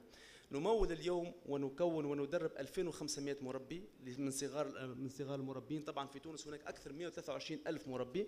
2500 مربي نعطيهم ونمولهم ونعطيهم مدخلات الإنتاج، ثم ندربهم بشراكة مع ديليس هذا العملاق في سوق الحليب في تونس. ثم ديليس تلتزم بشراء هذا الحليب المنتج أيا كان الإنتاج وفيرا أو قليلا، أيا كان رغبة ديليس في هذا الحليب، وتشتريه بسعر أغلى من سعر السوق. من قام بذلك؟ نحن فاوضنا ديليس لفائدة المستفيدين، وفوق هذا ضمننا السوق وفعلنا أشكال جديدة من أشكال الضمانات مع شركائنا. كيف ذلك؟ اليوم لو المربي أو مربي الأبقار الصغير لا يستطيع السداد، يذهب إلى مركزية الحليب لتسدد. إذا مركزية الحليب لم تستطيع السداد، ديليس يقوم بالسداد نيابة عن المستفيدين. فهذا تفعيل للشراكات، وهذه إيجاد يعني common ground لكل الشركات العاملة في مجال سلسلة القيم. And I think that's such an important initiative that you guys are doing, basically being the matchmakers between private sectors like Denise and entrepreneurs. We have about 5 minutes to wrap up this conversation and open the floor for Q&A. But Rania, I'd like you to talk just a bit about how can we ensure a all-inclusive ecosystem for entrepreneurs that really involves, since you started speaking about equality between female and male entrepreneurs, we see that they're usually more male entrepreneurs. So how can we make sure that policies and systems really embrace men and women and facilitate female entrepreneurs? Why do I get the difficult questions all the time? You brought it up. Your ILO. But actually, we pilot tested women entrepreneurship in Yemen at these very particular times of conflict. And we realized that it has to be a bottom-up approach. You need to listen to see what are the needs and what can be done. You cannot come with an experience that has worked somewhere and just replicate and implement. So basically we needed to write the training material or the support service, define it the way they wanted. We had to make sure that it is delivered the way they wanted, and they felt more comfortable being delivered by women trainers and women coaches. So this is what we actually did. We wrote it using the Arabic grammar that speaks to women. It's a bit discriminatory, but this is what was wanted. A book that actually speaks to women, a training package that caters for their needs. We trained women who were trainers and coaches, and we made sure that the support services was there constantly. And they went in these very difficult times and started working in medical service provision, i.e. they take their bags and they go help the elderly, they give a shot whenever it's needed, they help a wounded person, because their husbands were not there and because they had to generate income to keep their kids at school or just to feed them. So that was a way of doing it. We went specifically to that need, we heard it, and we did it. So it's all about listening, and it's all about focusing the intervention on that specific need and not just replicating. And the partnership is a very important point, because when you partner with national institutions, then you make sure that your services are delivered despite the fact that you cannot be there because of the situation. So as you very well know, we cannot access this country, but we've had a national institution that is also a partner of the Islamic Development Bank that's called SMEPS, under the Social Fund for Development, and they are the ones that we capacitated institutionally to actually train others. And through 5 training centers that train women, we were able to reach a large number of women and make sure that these services of medical assistance are provided to people at home and to people who are suffering from the war. But interestingly, this is women now providing that service, women who previously were not allowed to work. And this is why the necessity entrepreneurship has created this need for them to come and to take this training that you actually do in a place that is acceptable and it can be reached by these women. You take care of their kids during the time that they're actually getting this information and trying to build their lives. And you see them delivering the service everywhere. So basically, not only did they start small clinics, but they went home to home in an informal income generating activity and provided the support service to people in need. And it also happened in Saudi Arabia, where entrepreneurship education was also given to women by women trainers. So you have to be specific in your intervention and really respond to that existing need and not just replicate what worked somewhere else and not take into account the culture, the tradition, and the specificity of the area you're applying your intervention in. Okay, thank you for that. Sayed, so what is the strategy of the Islamic Development Bank as a partner to address the issue of youth unemployment and entrepreneurship? And then we'll open the floor for questions and answers. Well, IDB, we've drafted a youth entrepreneurship, youth employment, a youth strategy on how to mainstream youth into all our projects. One of the first pillar is basically on education, and IDB, we have been involved in ensuring higher education for our, not just higher education, but also high quality education in the primary, secondary level, vocational training, bilingual education, and so on. The second and third pillar we spoke a lot about in terms of employment and entrepreneurship. One of the areas that we've been involved in terms of Islamic microfinance, and also there are other programs related to creating employment or income generating activities for youth. About 50% actually of our projects, about 10 billion, we have an active portfolio which targets youth. But the fourth, I think, area, the fourth pillar, which is effective communication or effective engagement actually, is where I think we can do more on, and some of the events like this Youth Diorama Forum, the Ideas Bootcamp that just happened, these are some examples where we need to engage youth not just as a beneficiary, but also as an active partner in terms of implementation. One example in one project that I can cite is you have the National Slum Upgrading Project in Indonesia, which is a community-driven development, a bottom-up project. And in this project, we got the youth to be the facilitators. We have about 5,000 facilitators who we capacitated. We provide capacity building to be active agents of change for the community. So in terms of infrastructure, building the infrastructure, economic livelihood, and improvements, they are the facilitators to be agents of change for the community. On top of that, we also have youth involved as volunteers. I think these are the type of areas that we can get them to not just be part as beneficiaries, but also be part of the implementation, be part of the stakeholders that provide feedback to improve the project. Okay, thank you for that. And I mean, we've heard youth engagement several times, hearing from the youth. And with that, I'd like to hear from the youth or non-youth, but youthful spirits from our audience. So if you have a questions, there are microphones that will be going around, but I'll also share my microphone. Can you please put your hands up, tell us your name, ask your question, and direct it to one of our speakers, please.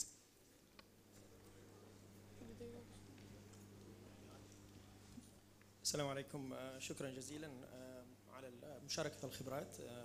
اسمي فيصل علاف، الرئيس التنفيذي لوادي مكة للتقنية في مكة المكرمة في السعودية. الحقيقة سمعنا كثير من المفردات اليوم، ابتداء من التوك اللي ألقته الدكتورة حياة إلى الخبرات المتراكمة الموجودة قدامنا على الستيج. وردت كثير من المفردات، الحقيقة أنا سعيد إني سمعتها.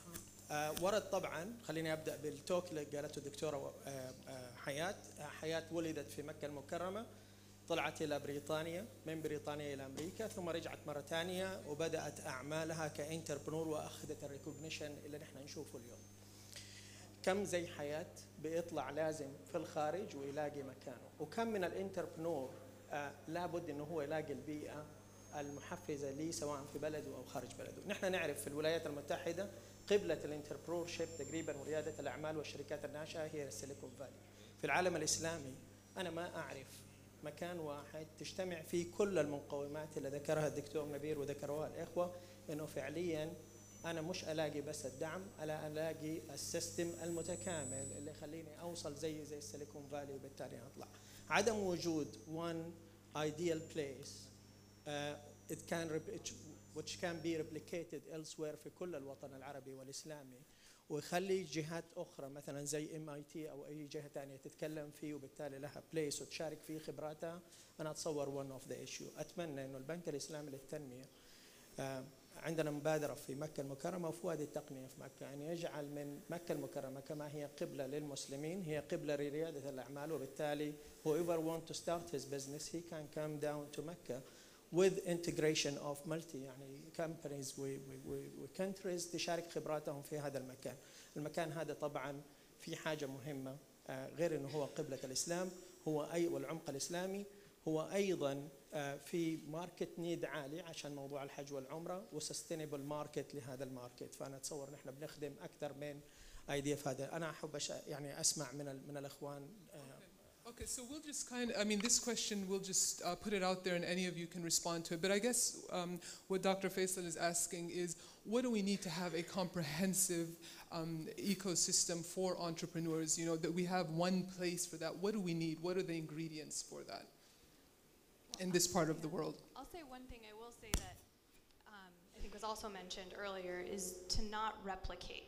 So Silicon Valley, don't replicate it. You're never going to be able to. So really thinking about fundamentally what's going on in the region that makes you comparative, right? You don't necessarily want to go after the bright and shiny object of maybe, let's throw one out there, biotechnology, right? If you're known for doing something else, make that what you're known for and use that as your comparative advantage.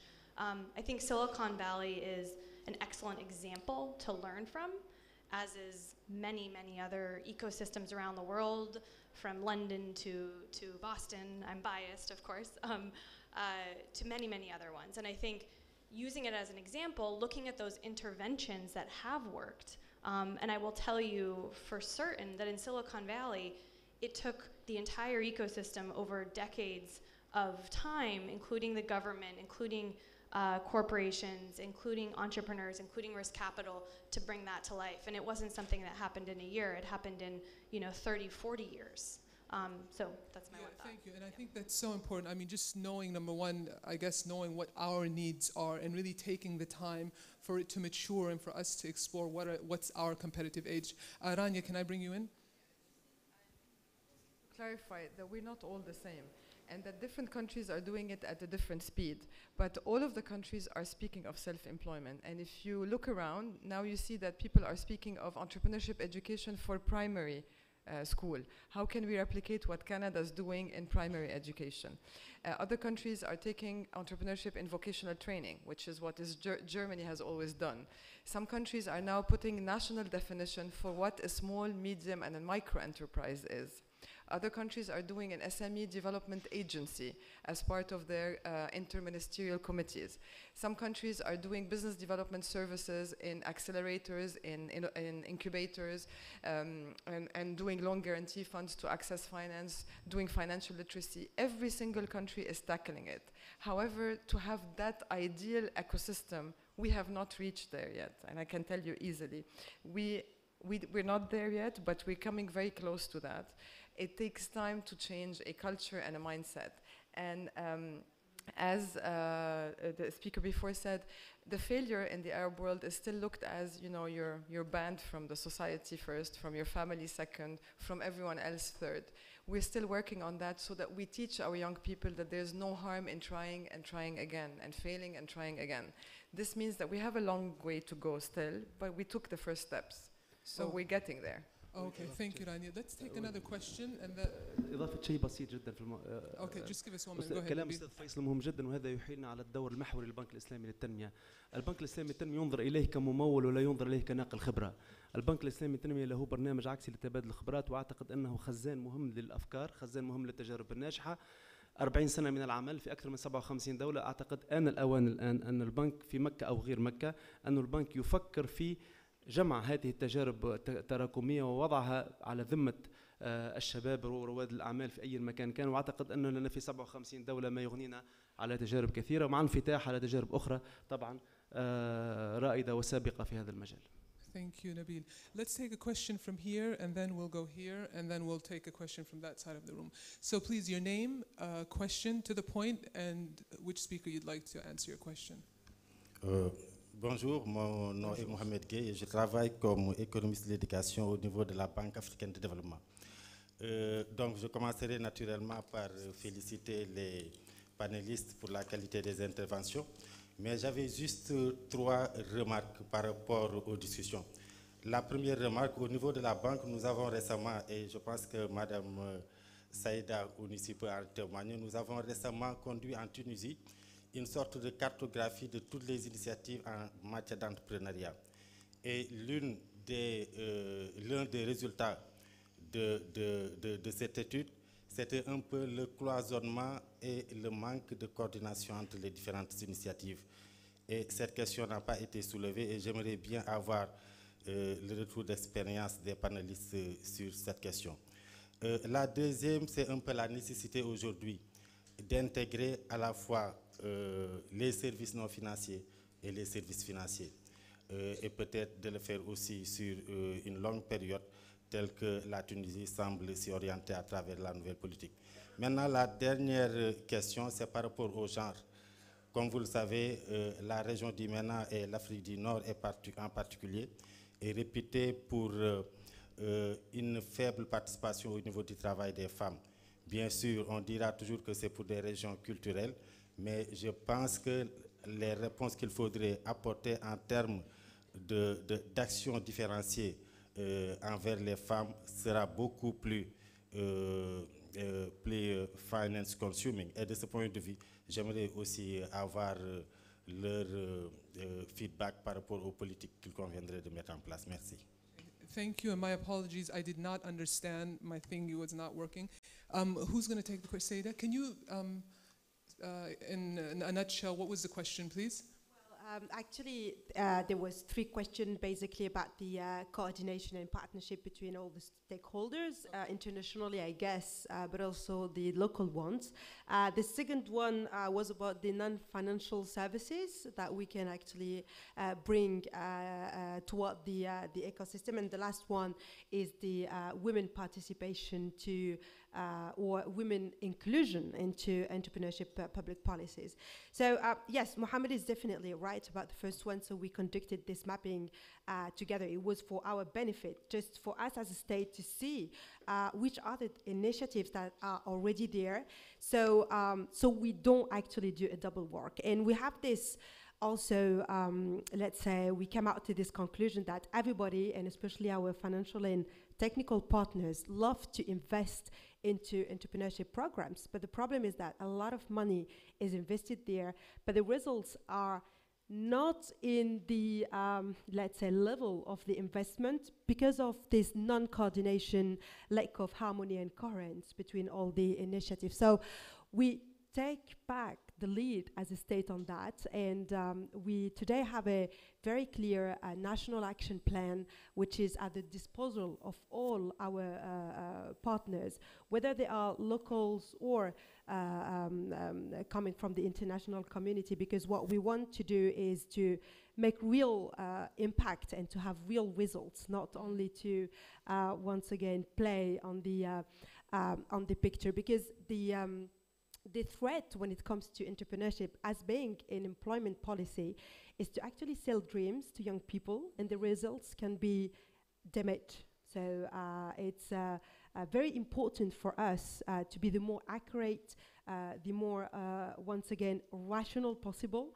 So this is also a great occasion to say that we are still looking for financial and technical partners on the different programs that we are running right now, especially on the mentoring, coaching, and equipping with skills young people, so we can actually have a more important population going to entrepreneur.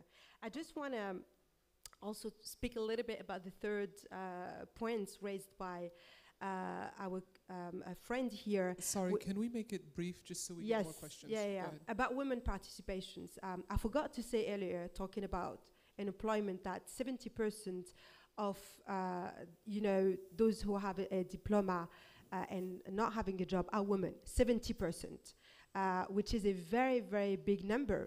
And the main reason is not culture, is not discrimination, is actually the lack of mobility of this population.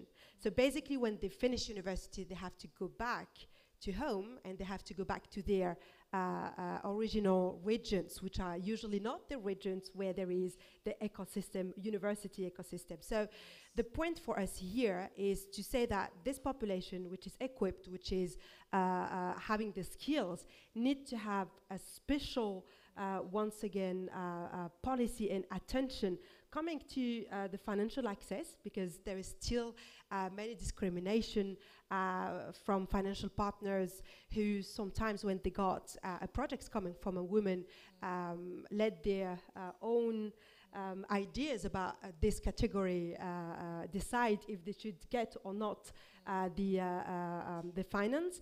And the second thing, once again, is to make sure that there is also jobs created in the regions, not only in the capital and in the big cities. And we today believe that women can be the main stakeholders, the main category which can do that. Yes, thank you very much, Saida. And I think that's just such an important point, is to be close to where things are happening. Otherwise, we wouldn't know simple things like transportation could actually impede women from being included in the process. Okay, we have a question. Your name and one question, please. Yes. There's a third question which we omitted to answer. I think, can we just overlook the third question for now, just so we can get more questions from around. But please, after we finish the forum here, feel free to speak with the panelist members. السلام عليكم. محمد العياري، مهندس بوزارة التجهيز، أرغب في التحرر من القطاع العام إلى القطاع الخاص، عمري 42 سنة. نحب نعرف هل ترى تعريف الشباب يعني مرتبط بعمر معين ويتم إقصاء معناتها فئة معينة ولا؟ وسؤال سريع للسيد نبيل، تحدثت عن التنمية وأقول لك مرورا بالتجربة معناتها مع الشباب من التأسيس إلى التكييف إلى التوطين إلى التمكين، هل وجدتم معناتها صعوبة في التعامل مع الشباب بالنسبة للتاء المربوطة بالإرادة في التنمية، في تفاعل الشباب الصفة القيادية للشباب، وهل لديكم معناتها برنامج في هذا الإطار ولا؟ لأن السوفت سكيلز مهمين جدا في ضمان النجاح. شكرا. So the cutoff age for youth. Mohammed, your name is? Mohammed, you are youthful at heart, even if you're 42 years old. محمد أبشرك أن ليس لنا أي تعريف مقصور للشباب، فنحن منفتحون على كل الشرائح. بالنسبة للسؤال الثاني اللي هو مهم جدا، القيادة ومشاكل الشباب إلى غير ذلك، صدقني أكبر مشكل اليوم يعترضنا هو المشكل الثقافي. مشاريع في بعض المشاريع بقينا سنة ونصف ونحن نجاهد هذا المعترك الثقافي وهذه الأفكار المسبقة. وبقينا سنة ونصف ونحن نطور مشروع، المشروع جاهز وكل الشركاء هنا والأموال موجودة، ولم نستطع أن نصل إلا إلى 7 مستفيدين فقط. لماذا؟ لأنهم لا يريدون اليوم دخول في مغامرة مجهولة حسب رأيهم، لا يريدون اليوم التحرر من هذه القوالب التي تريد أن تتحرر منها أنت إلى غير ذلك. بالنسبة للقيادة، نحن أسسنا في الزيتونة تمكين منظمة غير ربحية سميناها التمكين للتنمية، وهذه المنظمة تأخذ على عاتقها جانب كبير من التدريب والمصاحبة والإسناد، وجانب من تطوير هذه المهارات السوفت سكيلز إلى غير ذلك. وعندنا مشروع مهم جدا نعتقده مشروع مع صندوق الأمم المتحدة للديمقراطية، نفتخر به لأن المؤسسة كانت وليدة وحديثة وليس لها كل الشروط للتعاقد مع الأمم المتحدة. هذا المشروع يمس 1200 شاب في الولايات الأقل حظا في التنمية في تونس، تنمية قدراتهم الذاتية، تنمية قدراتهم القيادية، ثم أخذ من 1200 شاب هذم يعني 200 شاب ينتفعون بمشاريع. لماذا؟ أردنا أن نقارن بين هذا البيهيفير، هذا الكومبورتمون، يعني تصرف الشباب ما بعد التمكين الاقتصادي وما قبل التمكين الاقتصادي، وهل له رابط قوي ب انتمائهم للمجتمع المدني وممارستهم للحياة السياسية. وهذا يعتبر يعني مشروع رائد تريد حتى صندوق الأمم المتحدة للديمقراطية أن تعيد إنتاجه في دول عربية أخرى. فنحن يعني حساسون جدا وواعون جدا بهذه المشاكل، ونعمل عليها بشركائنا أو عن طريق المنظمة الغير ربحية التي أسسناها التمكين للتنمية. Thank you very much, Nabil. Let's take a question from here. Let's hear from a lady. Good morning, everybody. My name is Olaide Fatoimbo. I'm an ophthalmologist, public health specialist, living in Cote d'Ivoire, but I'm a Nigerian. My question goes to Madam Saida. I think I heard you, if I'm right, you said 2 to 3 failures are allowed for the youth you are developing. Are they aware that they are allowed failure? And my second question is, how do you ensure it's genuine failure? Because, thank you. Thanks, Saida. Well, as I said, it's really playing once again on the culture of the country to make people accept the fact that risk is okay, so not looking for a job in the public service, so you work there forever and you can never be fired, especially when you have big and strong trade unions, like in Tunisia. It's something which is posing definitely a problem for us. So if we give also, and this is what we're doing today, we have this national campaign which is called the Najm, which is actually bringing toward people success stories of people who failed several times and who could at the end actually have a successful SME, but also to employ young people like them. And as I said, the very core origin of this aversion to the risk is actually regulation and norms. So it's taken a lot of time for us to convince institutions like the central bank, for example, like public banks, that they need to not only provide debts but also equity, as one of our friends said earlier, to also bring new financial tools who kind of can play also on this percentage of failure, or this risk of failure, and this is, with the cultural side and with the regulation one. I hope very much that we can, come to what exists in some societies, which is the fact that the more you feel, the more you are considered as being an interesting profile by people who are looking to invest in projects. Thank you, Saida. We have a youngster here. Hello, everyone. I'm 22, so I think I'm among the youth. I'm an engineering student, and why I'm here is because I'm the vice president of a junior enterprise in ISO. I'm Yusuf Judi, and I'm also working as enlargement manager for the Junior Enterprise Global Council. So there's a problem the youth are facing once they are graduated is about experience. So they may ask you, what did you do before, and why should I hire you? So there's a solution, which is the Junior Enterprise, this Ms. Saida knows well. is that we work on the basis of a company. So we go to companies and we give them services in our field of study, and that help us gain experience and apply what we study. So because basically there are two problems that we are facing in university. First, there's a gap between what we do study and what does the market need. And the second thing is about experience, because our studies here in the Arabic region is too theoretical and we do not practice it a lot. So talking about partnerships, as junior entrepreneurs, we do establish a lot of partnerships with NGOs, with incubators, with co-working spaces that help us in trainings and with getting projects from those enterprises. But there's only one thing missing. I think it's very important. It's the state. Because if we do get the support of the state to develop us and to get a better recognition, it will help investors invest in us because we already have the experience, and we will help recruiters recruit us because we already experienced something. So just to finish with this, Jack Ma, who is the founder of Alibaba, says, when you reach the age of 50, invest on youth because they can do things better than you. So please invest on us because we can do changes. Thank you. So we need to have an investment box outside for anyone at the age of 50.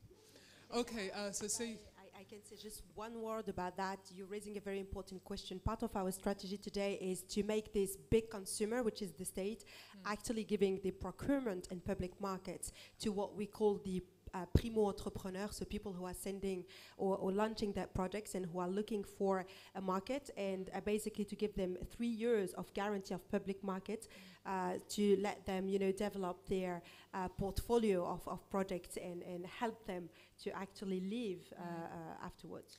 Maybe also Rania and Nabil, you could talk to the idea of the mismatch between what we're seeing in the educational system and the market needs. Rania?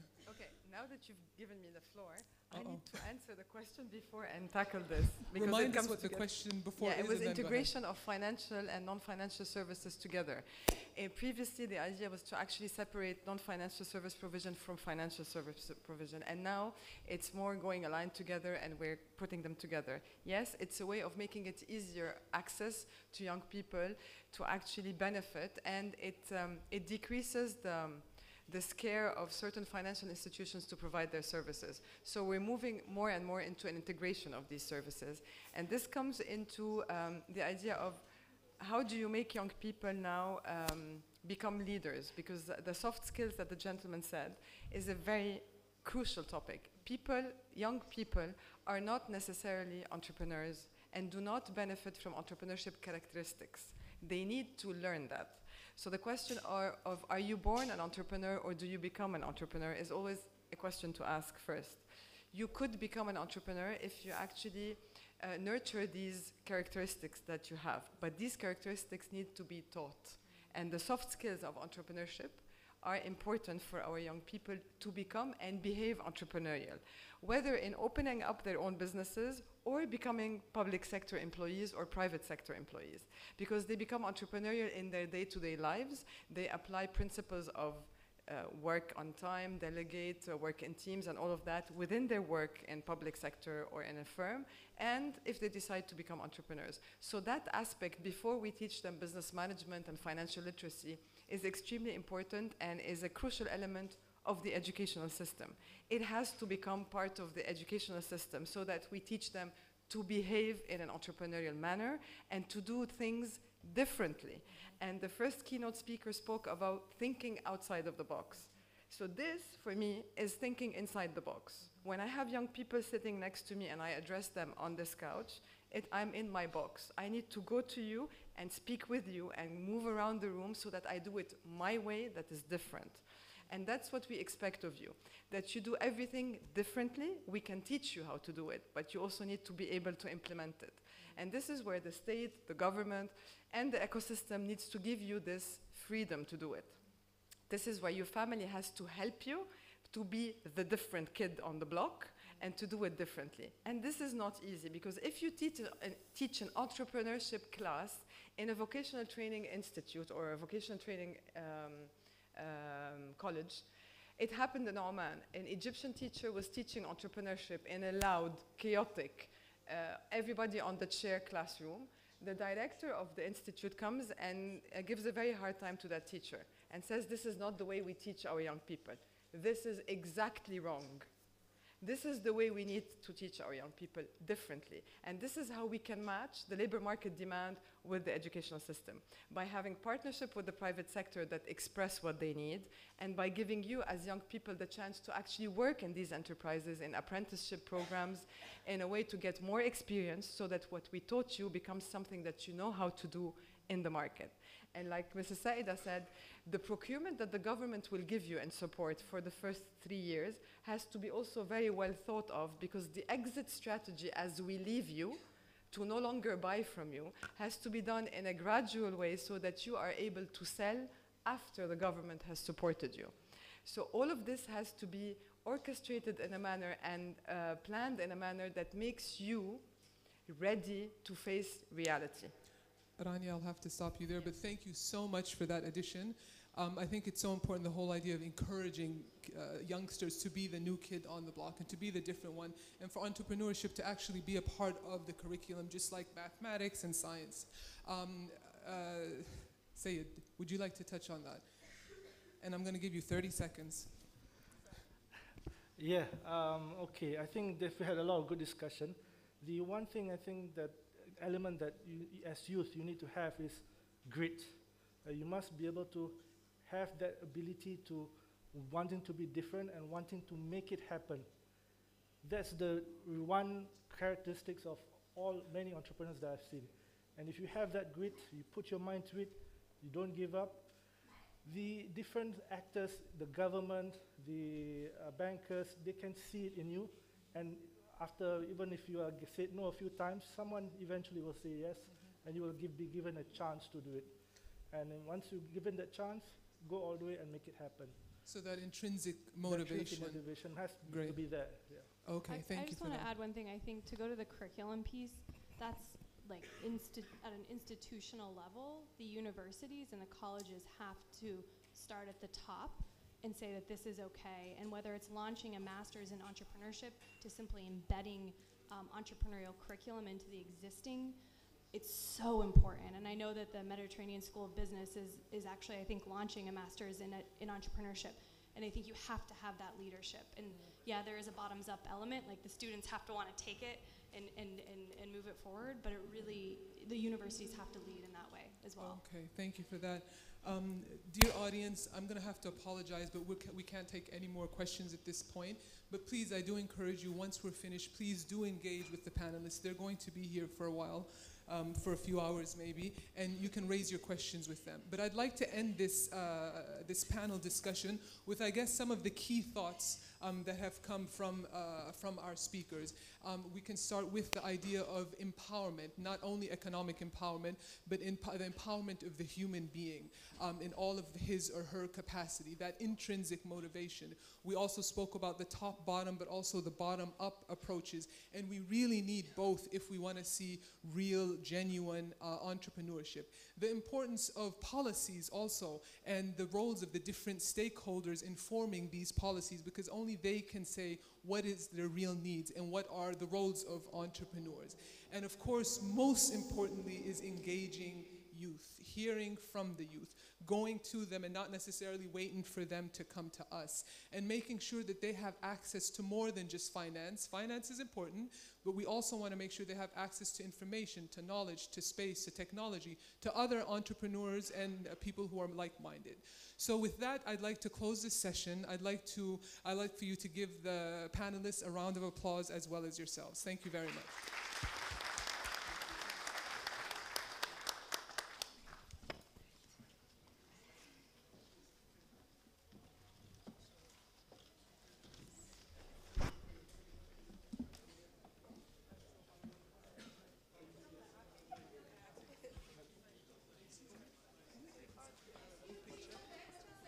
It's not the end of the session, it's just the end of the panel discussion. So please keep your seats.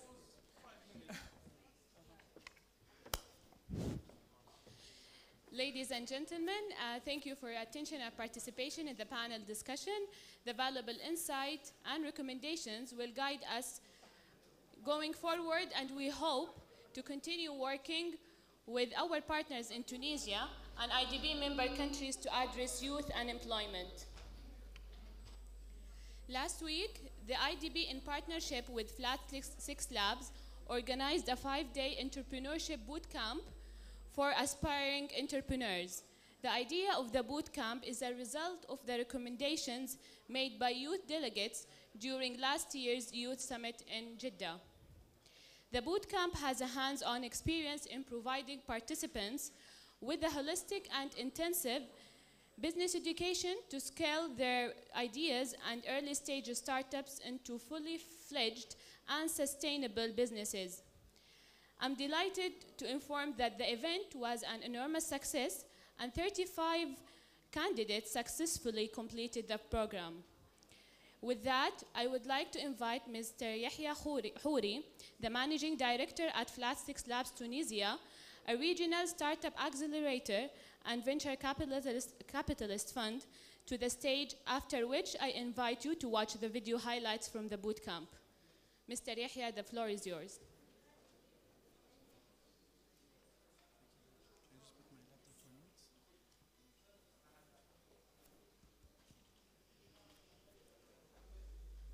Thank you very much.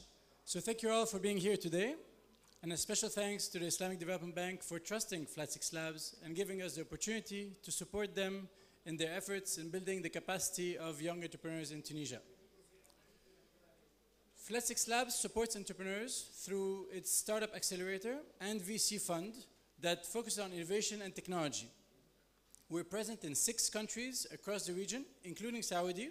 We've been in Jeddah since 2013 and have been supporting entrepreneurs throughout the region for the past 7 years. We have now grown to become the region's leading startup accelerator program, having offered more than 25,000 hours of business training delivered to entrepreneurs and created more than 1,000 jobs across the Arab world. So Flat Six Labs, together with the IDB and in partnership with Mazam, organized a 5-day intensive bootcamp for youth called Open Ideas, where, as you were mentioning, close to 50 young aspiring entrepreneurs came together to brainstorm and develop their own ideas, work on expanding their projects, and pitch to a jury panel last Friday. The final teams were selected based on their innovation, their social impact, the viability of their business model, the feasibility of the project, the team, and the pitch quality. It's also worth noting that in parallel to the bootcamp, we capitalized on the opportunity to have all this young talent in one room to organize a startup job fair, where startups offered more than 25 internships or job opportunities to youth interested in joining existing startups. It's a great win-win situation. Affordable and knowledgeable talent for the startups, and incredible opportunities for youth looking to explore the world of entrepreneurship. So we're about to show you a video of the highlights of this past week, which will be followed by the presentation of the top 3 winners. That's 3 winners out of 150 applicants from across the entire country. But before that, I would like to use the opportunity I have of speaking in front of you all today to recommend 3 directions that the Islamic Development Bank, but also all of its partners present here today, should consider exploring or developing further when it comes to innovation and entrepreneurship.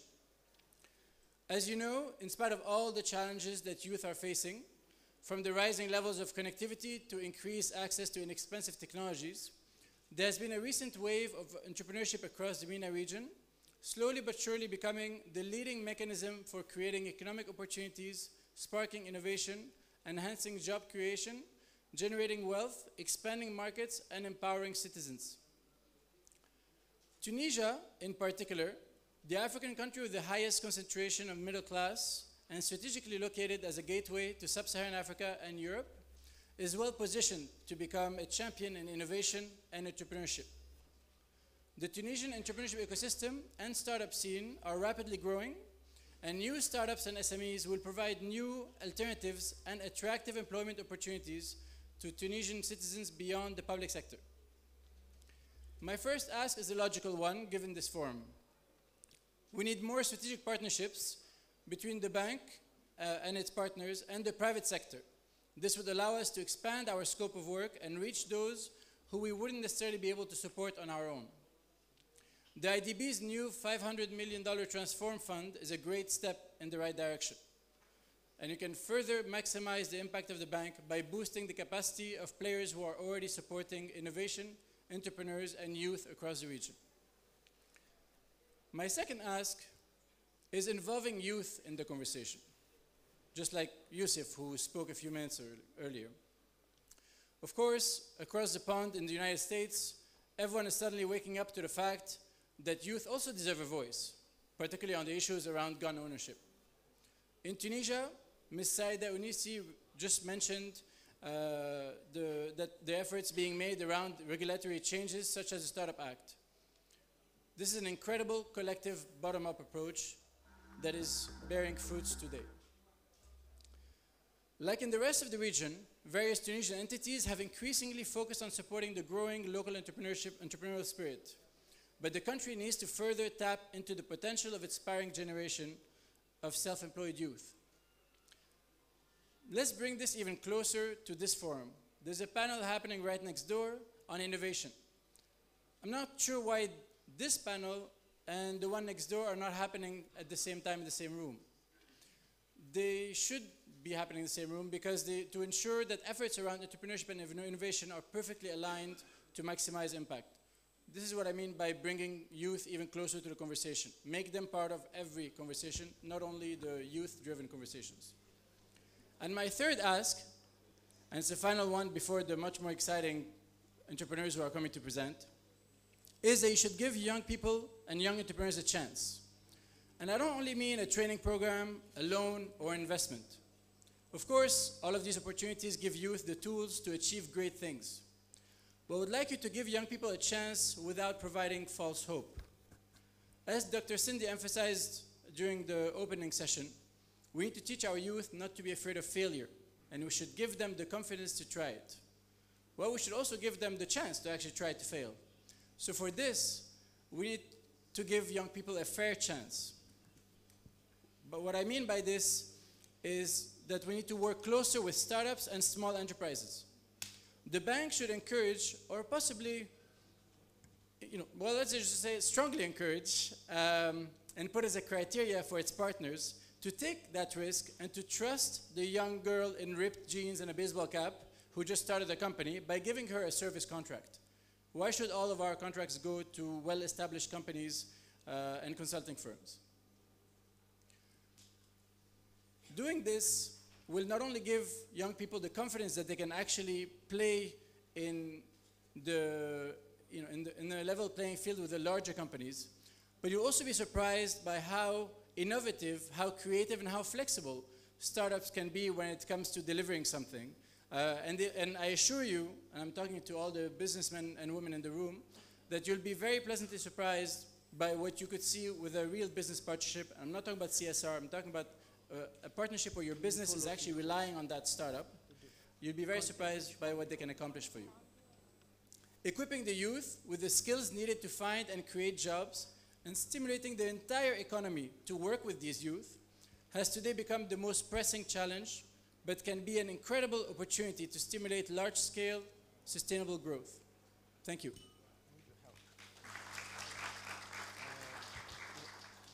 This is for the slide. This is to go forward. This is to go backward. This is the pointer.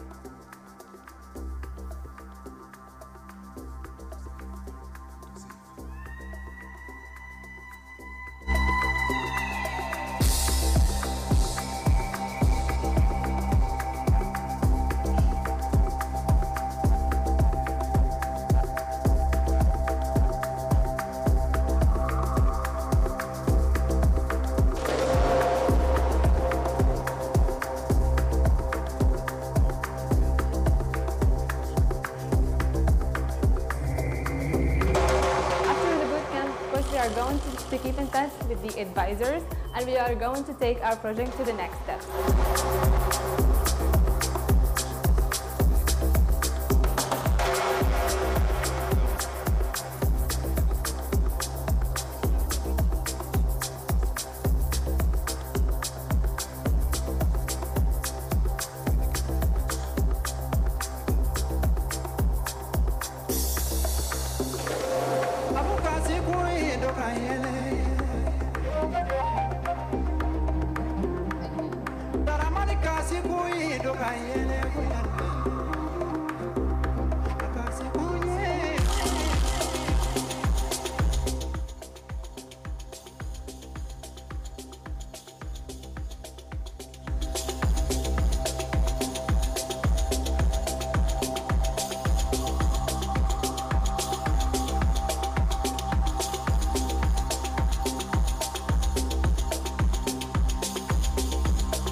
Ladies and gentlemen, thank you for your attention. Up next, the top 3 teams from the bootcamp will showcase their business ideas. I would like to welcome first the Pudu Save team to showcase their business idea.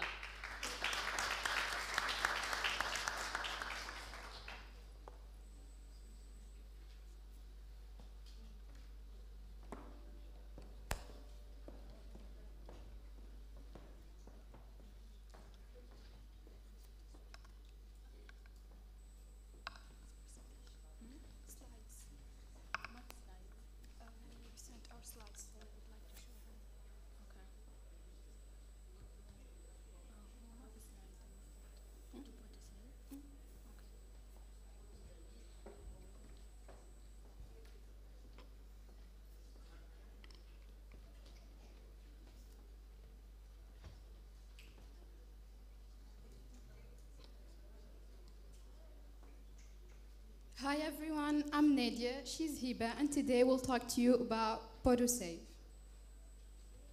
Now I'm sure each one of you knows at least someone who suffers from diabetes. It attacked more than 1 million Tunisians until now. Diabetes is not just about watching your sugar, but also it comes with several complications. Nerve damage, being its most frequent one, leads to a poor circulation or infections in the feet, making its amputations crucial. As nurses, we decided to take action by inventing a continuous way of feet surveil. PhotoSave is a wearable smart sole that keeps track of your feet temperature and pressure to detect the beginning of the necrotic process. It notifies the user through a connected mobile application. And it's way much cheaper than medical checkups and artificial legs in case the amputation occurs. Through a survey made on 100 diabetic patients, we found that PhotoSave is highly needed. Customers are willing to purchase it as soon as it's ready. Through their feedbacks, we developed a prototype which proved its efficiency and functionality. It cost about 145 dinars, according to which our minimal viable product will cost 125 dinars and will be sold at 175 dinars, which will make our profit 50 dinars per product. Actually, we have several competitors, local and international, such as Umberto Catrocci, but they don't have the features that PhotoSave has. Also, FeedMe is only exclusive for health professionals, and both their prices are higher than ours.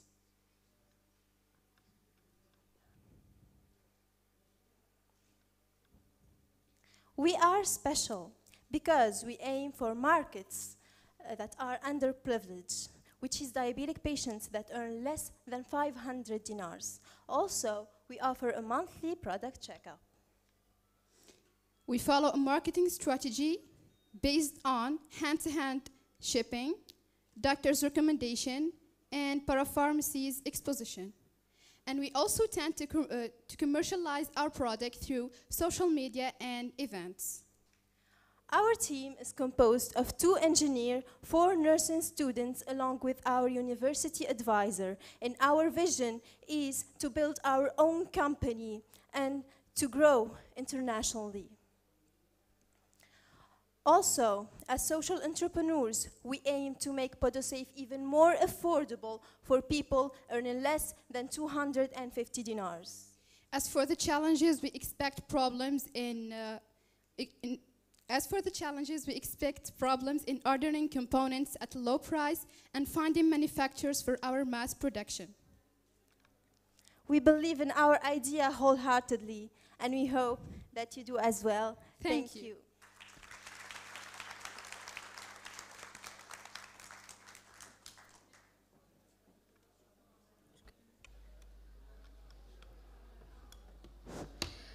Thank you, PhotoSafe team. Next, I would like to welcome Artisan team to showcase their business idea.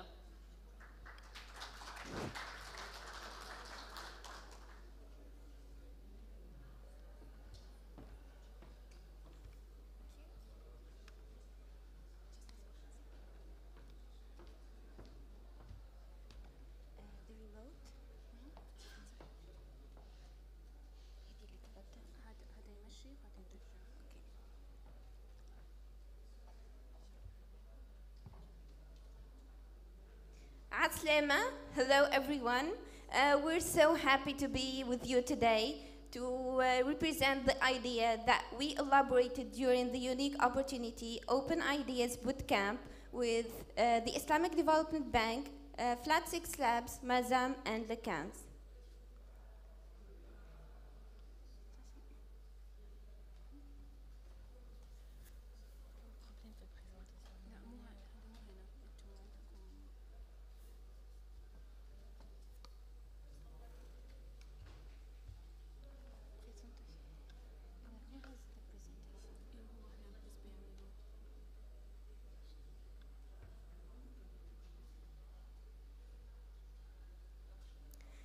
Today, I want you to meet a very special person, Khalti Fatma. Khalti Fatma is a Tunisian woman living in a rural place, but she quit doing handicrafts. Why? Because she didn't find a market for her products. On the other hand, we have our friend Eric.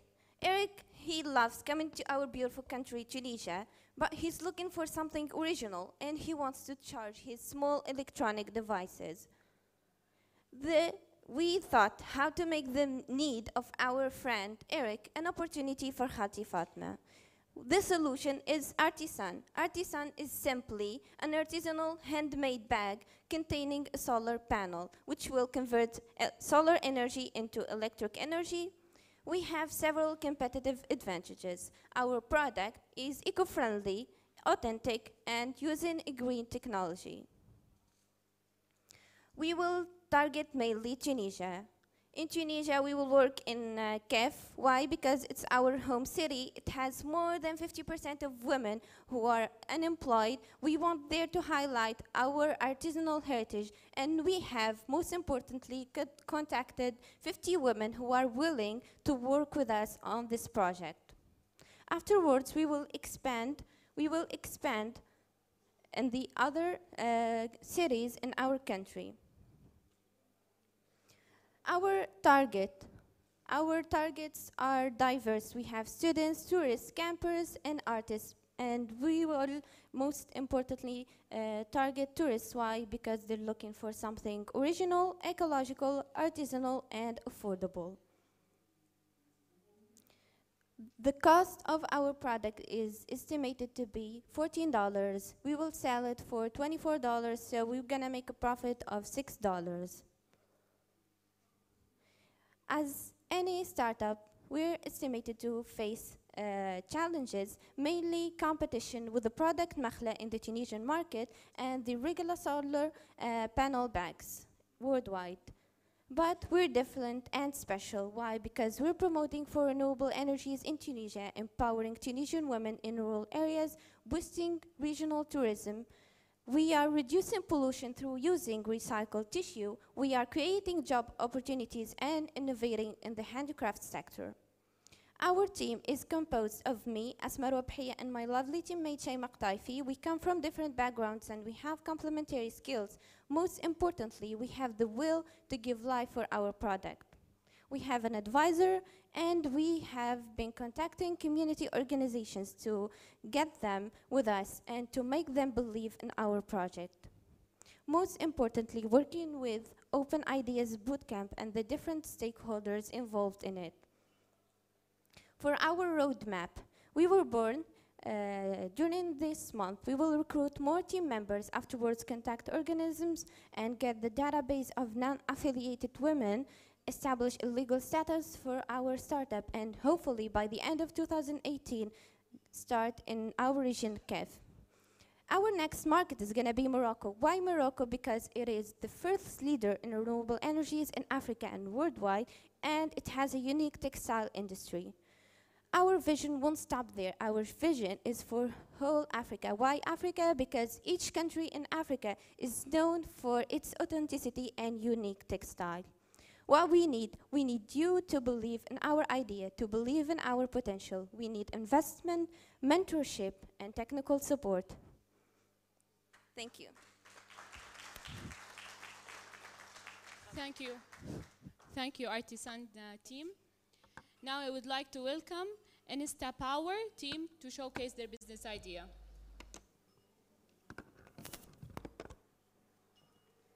So unfortunately, the team is not physically here today, so they prepared the upcoming video instead. I'm here today we are quite sorry today because we weren't able to.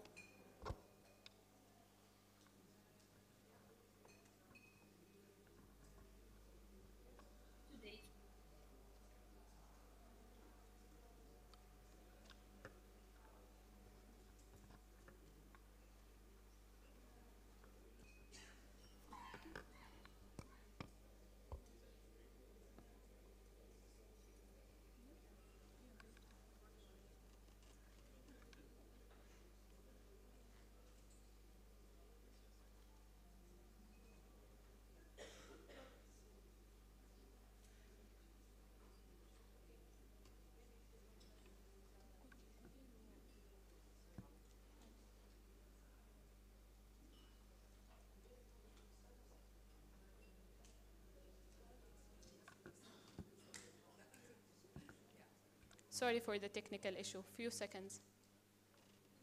My name is Mirna, and I'm here today to represent InstaPower startup. We are quite sorry today because we weren't able to make it. We are traveling today to New York to represent our startup in front of New York Ecosystem and Columbia University. But we are quite delighted to represent InstaPower in front of you now. Let's start now the pitch.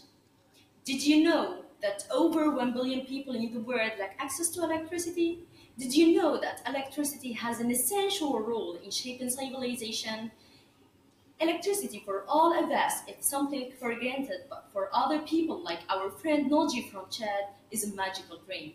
My name is Mirna, and we are Tashkila team. We are 5 students that solved this problem by creating InstaPower.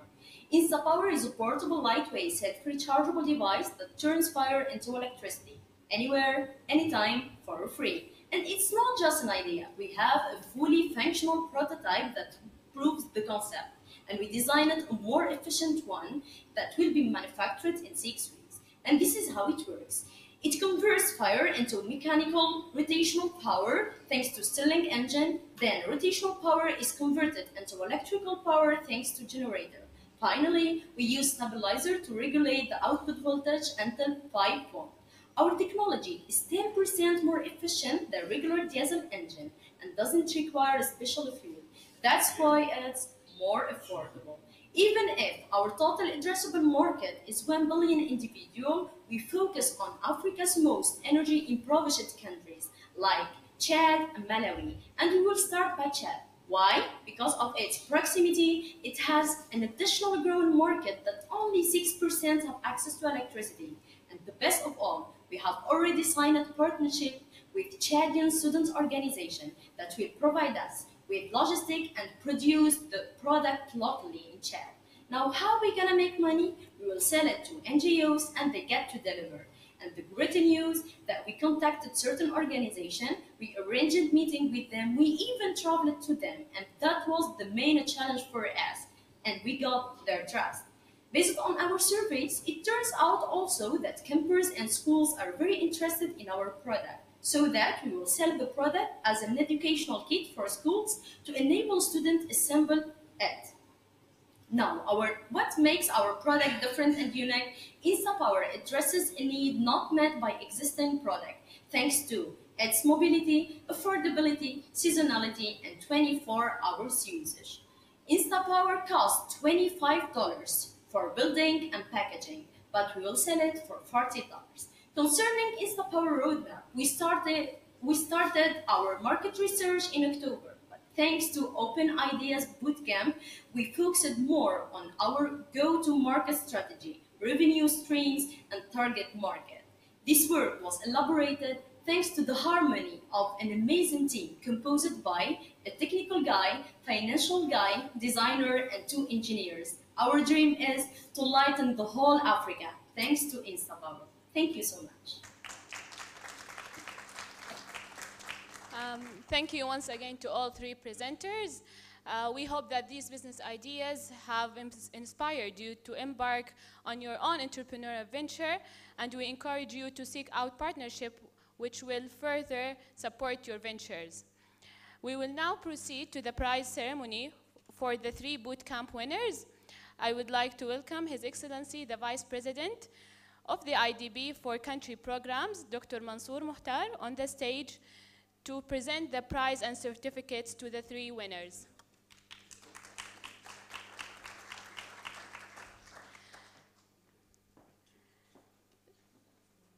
Ladies and gentlemen, the 3rd prize for the Open Ideas Bootcamp goes to Artisan Team.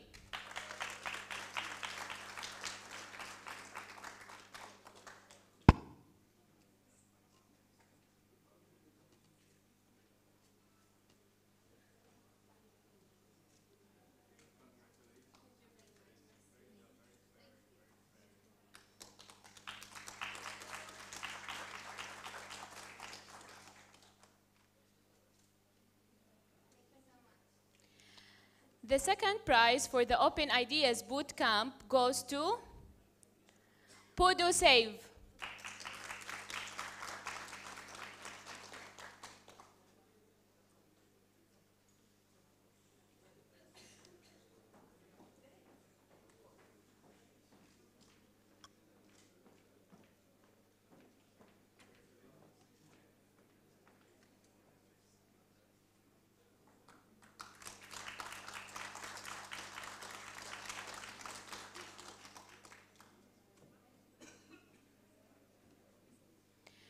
The 1st prize for the Open Ideas Bootcamp goes to InstaPower.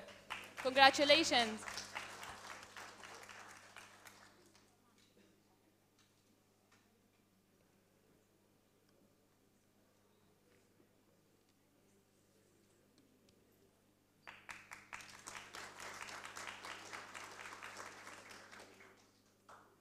Thank you, Your Excellency. We would like to invite you to remain on stage for your closing remarks.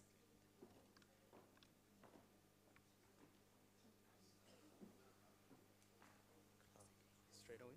I can do it from there. I can do it from there.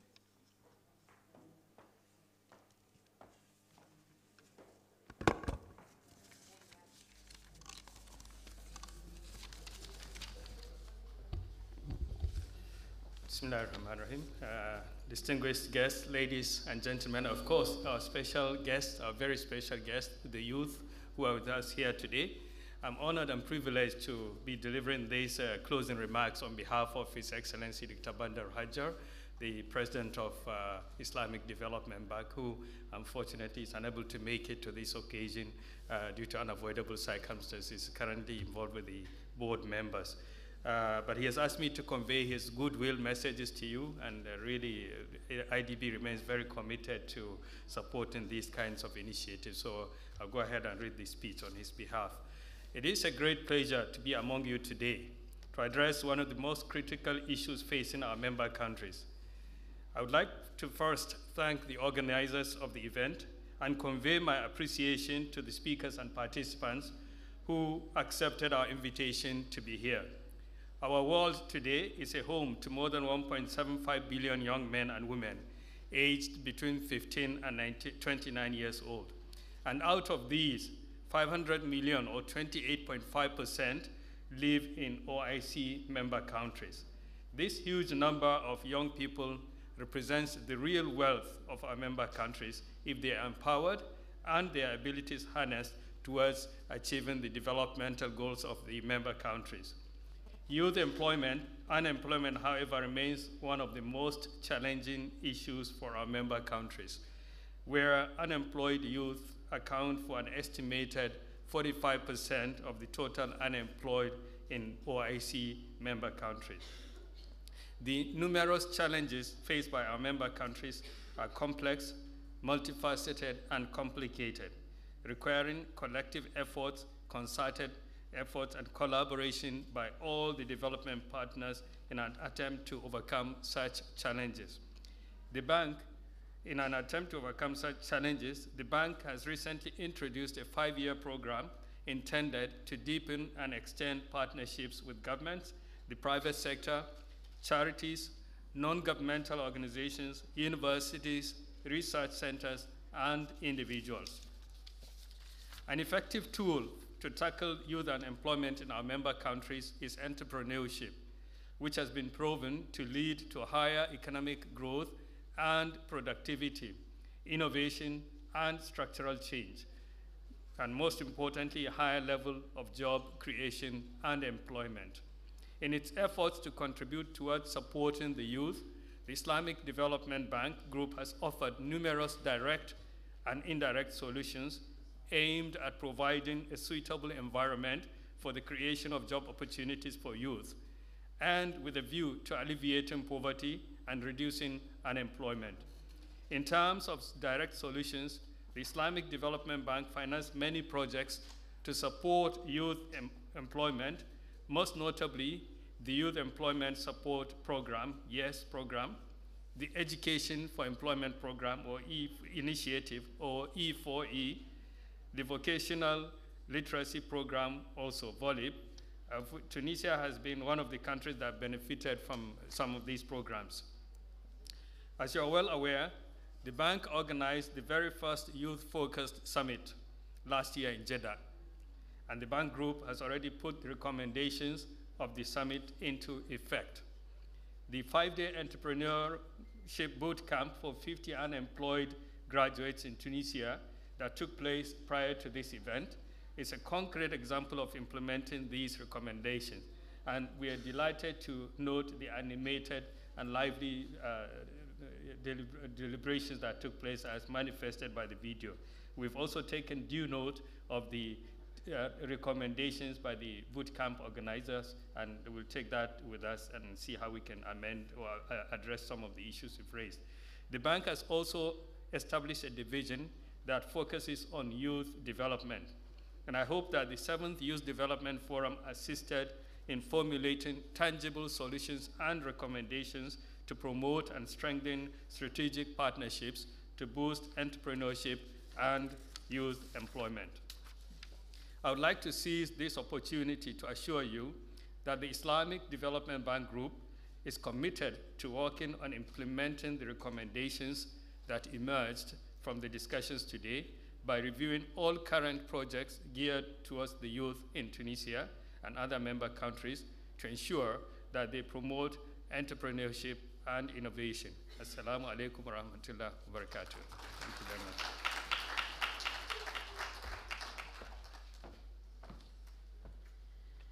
Thank you, Your Excellency. Distinguished guests, ladies and gentlemen, we have reached the end of the 7th IDBG Youth Development Forum. As with the previous YDF events, this forum has been outstanding in terms of learning and growth. On behalf of you all, I would like to thank their excellencies, the speakers, and panel members. Their presence has been invaluable and without any doubt has helped make this event a great success. We greatly appreciate the support we have received from the members of the media in covering our activities, it's very important that the views expressed here are disseminated to a wider readership and audience. I would like also to thank you, our amazing attendants today, who attended our event. This event wouldn't be successful without your attendance, and I would like to thank the government of Tunisia for hosting us. We are also grateful to all those who have been involved in the organization of this event. With that, I look forward to seeing you at the next YDF event in Morocco, inshallah. Thank you, and shukran lakum, wassalamu alaikum wa rahmatullahi wa barakatuh.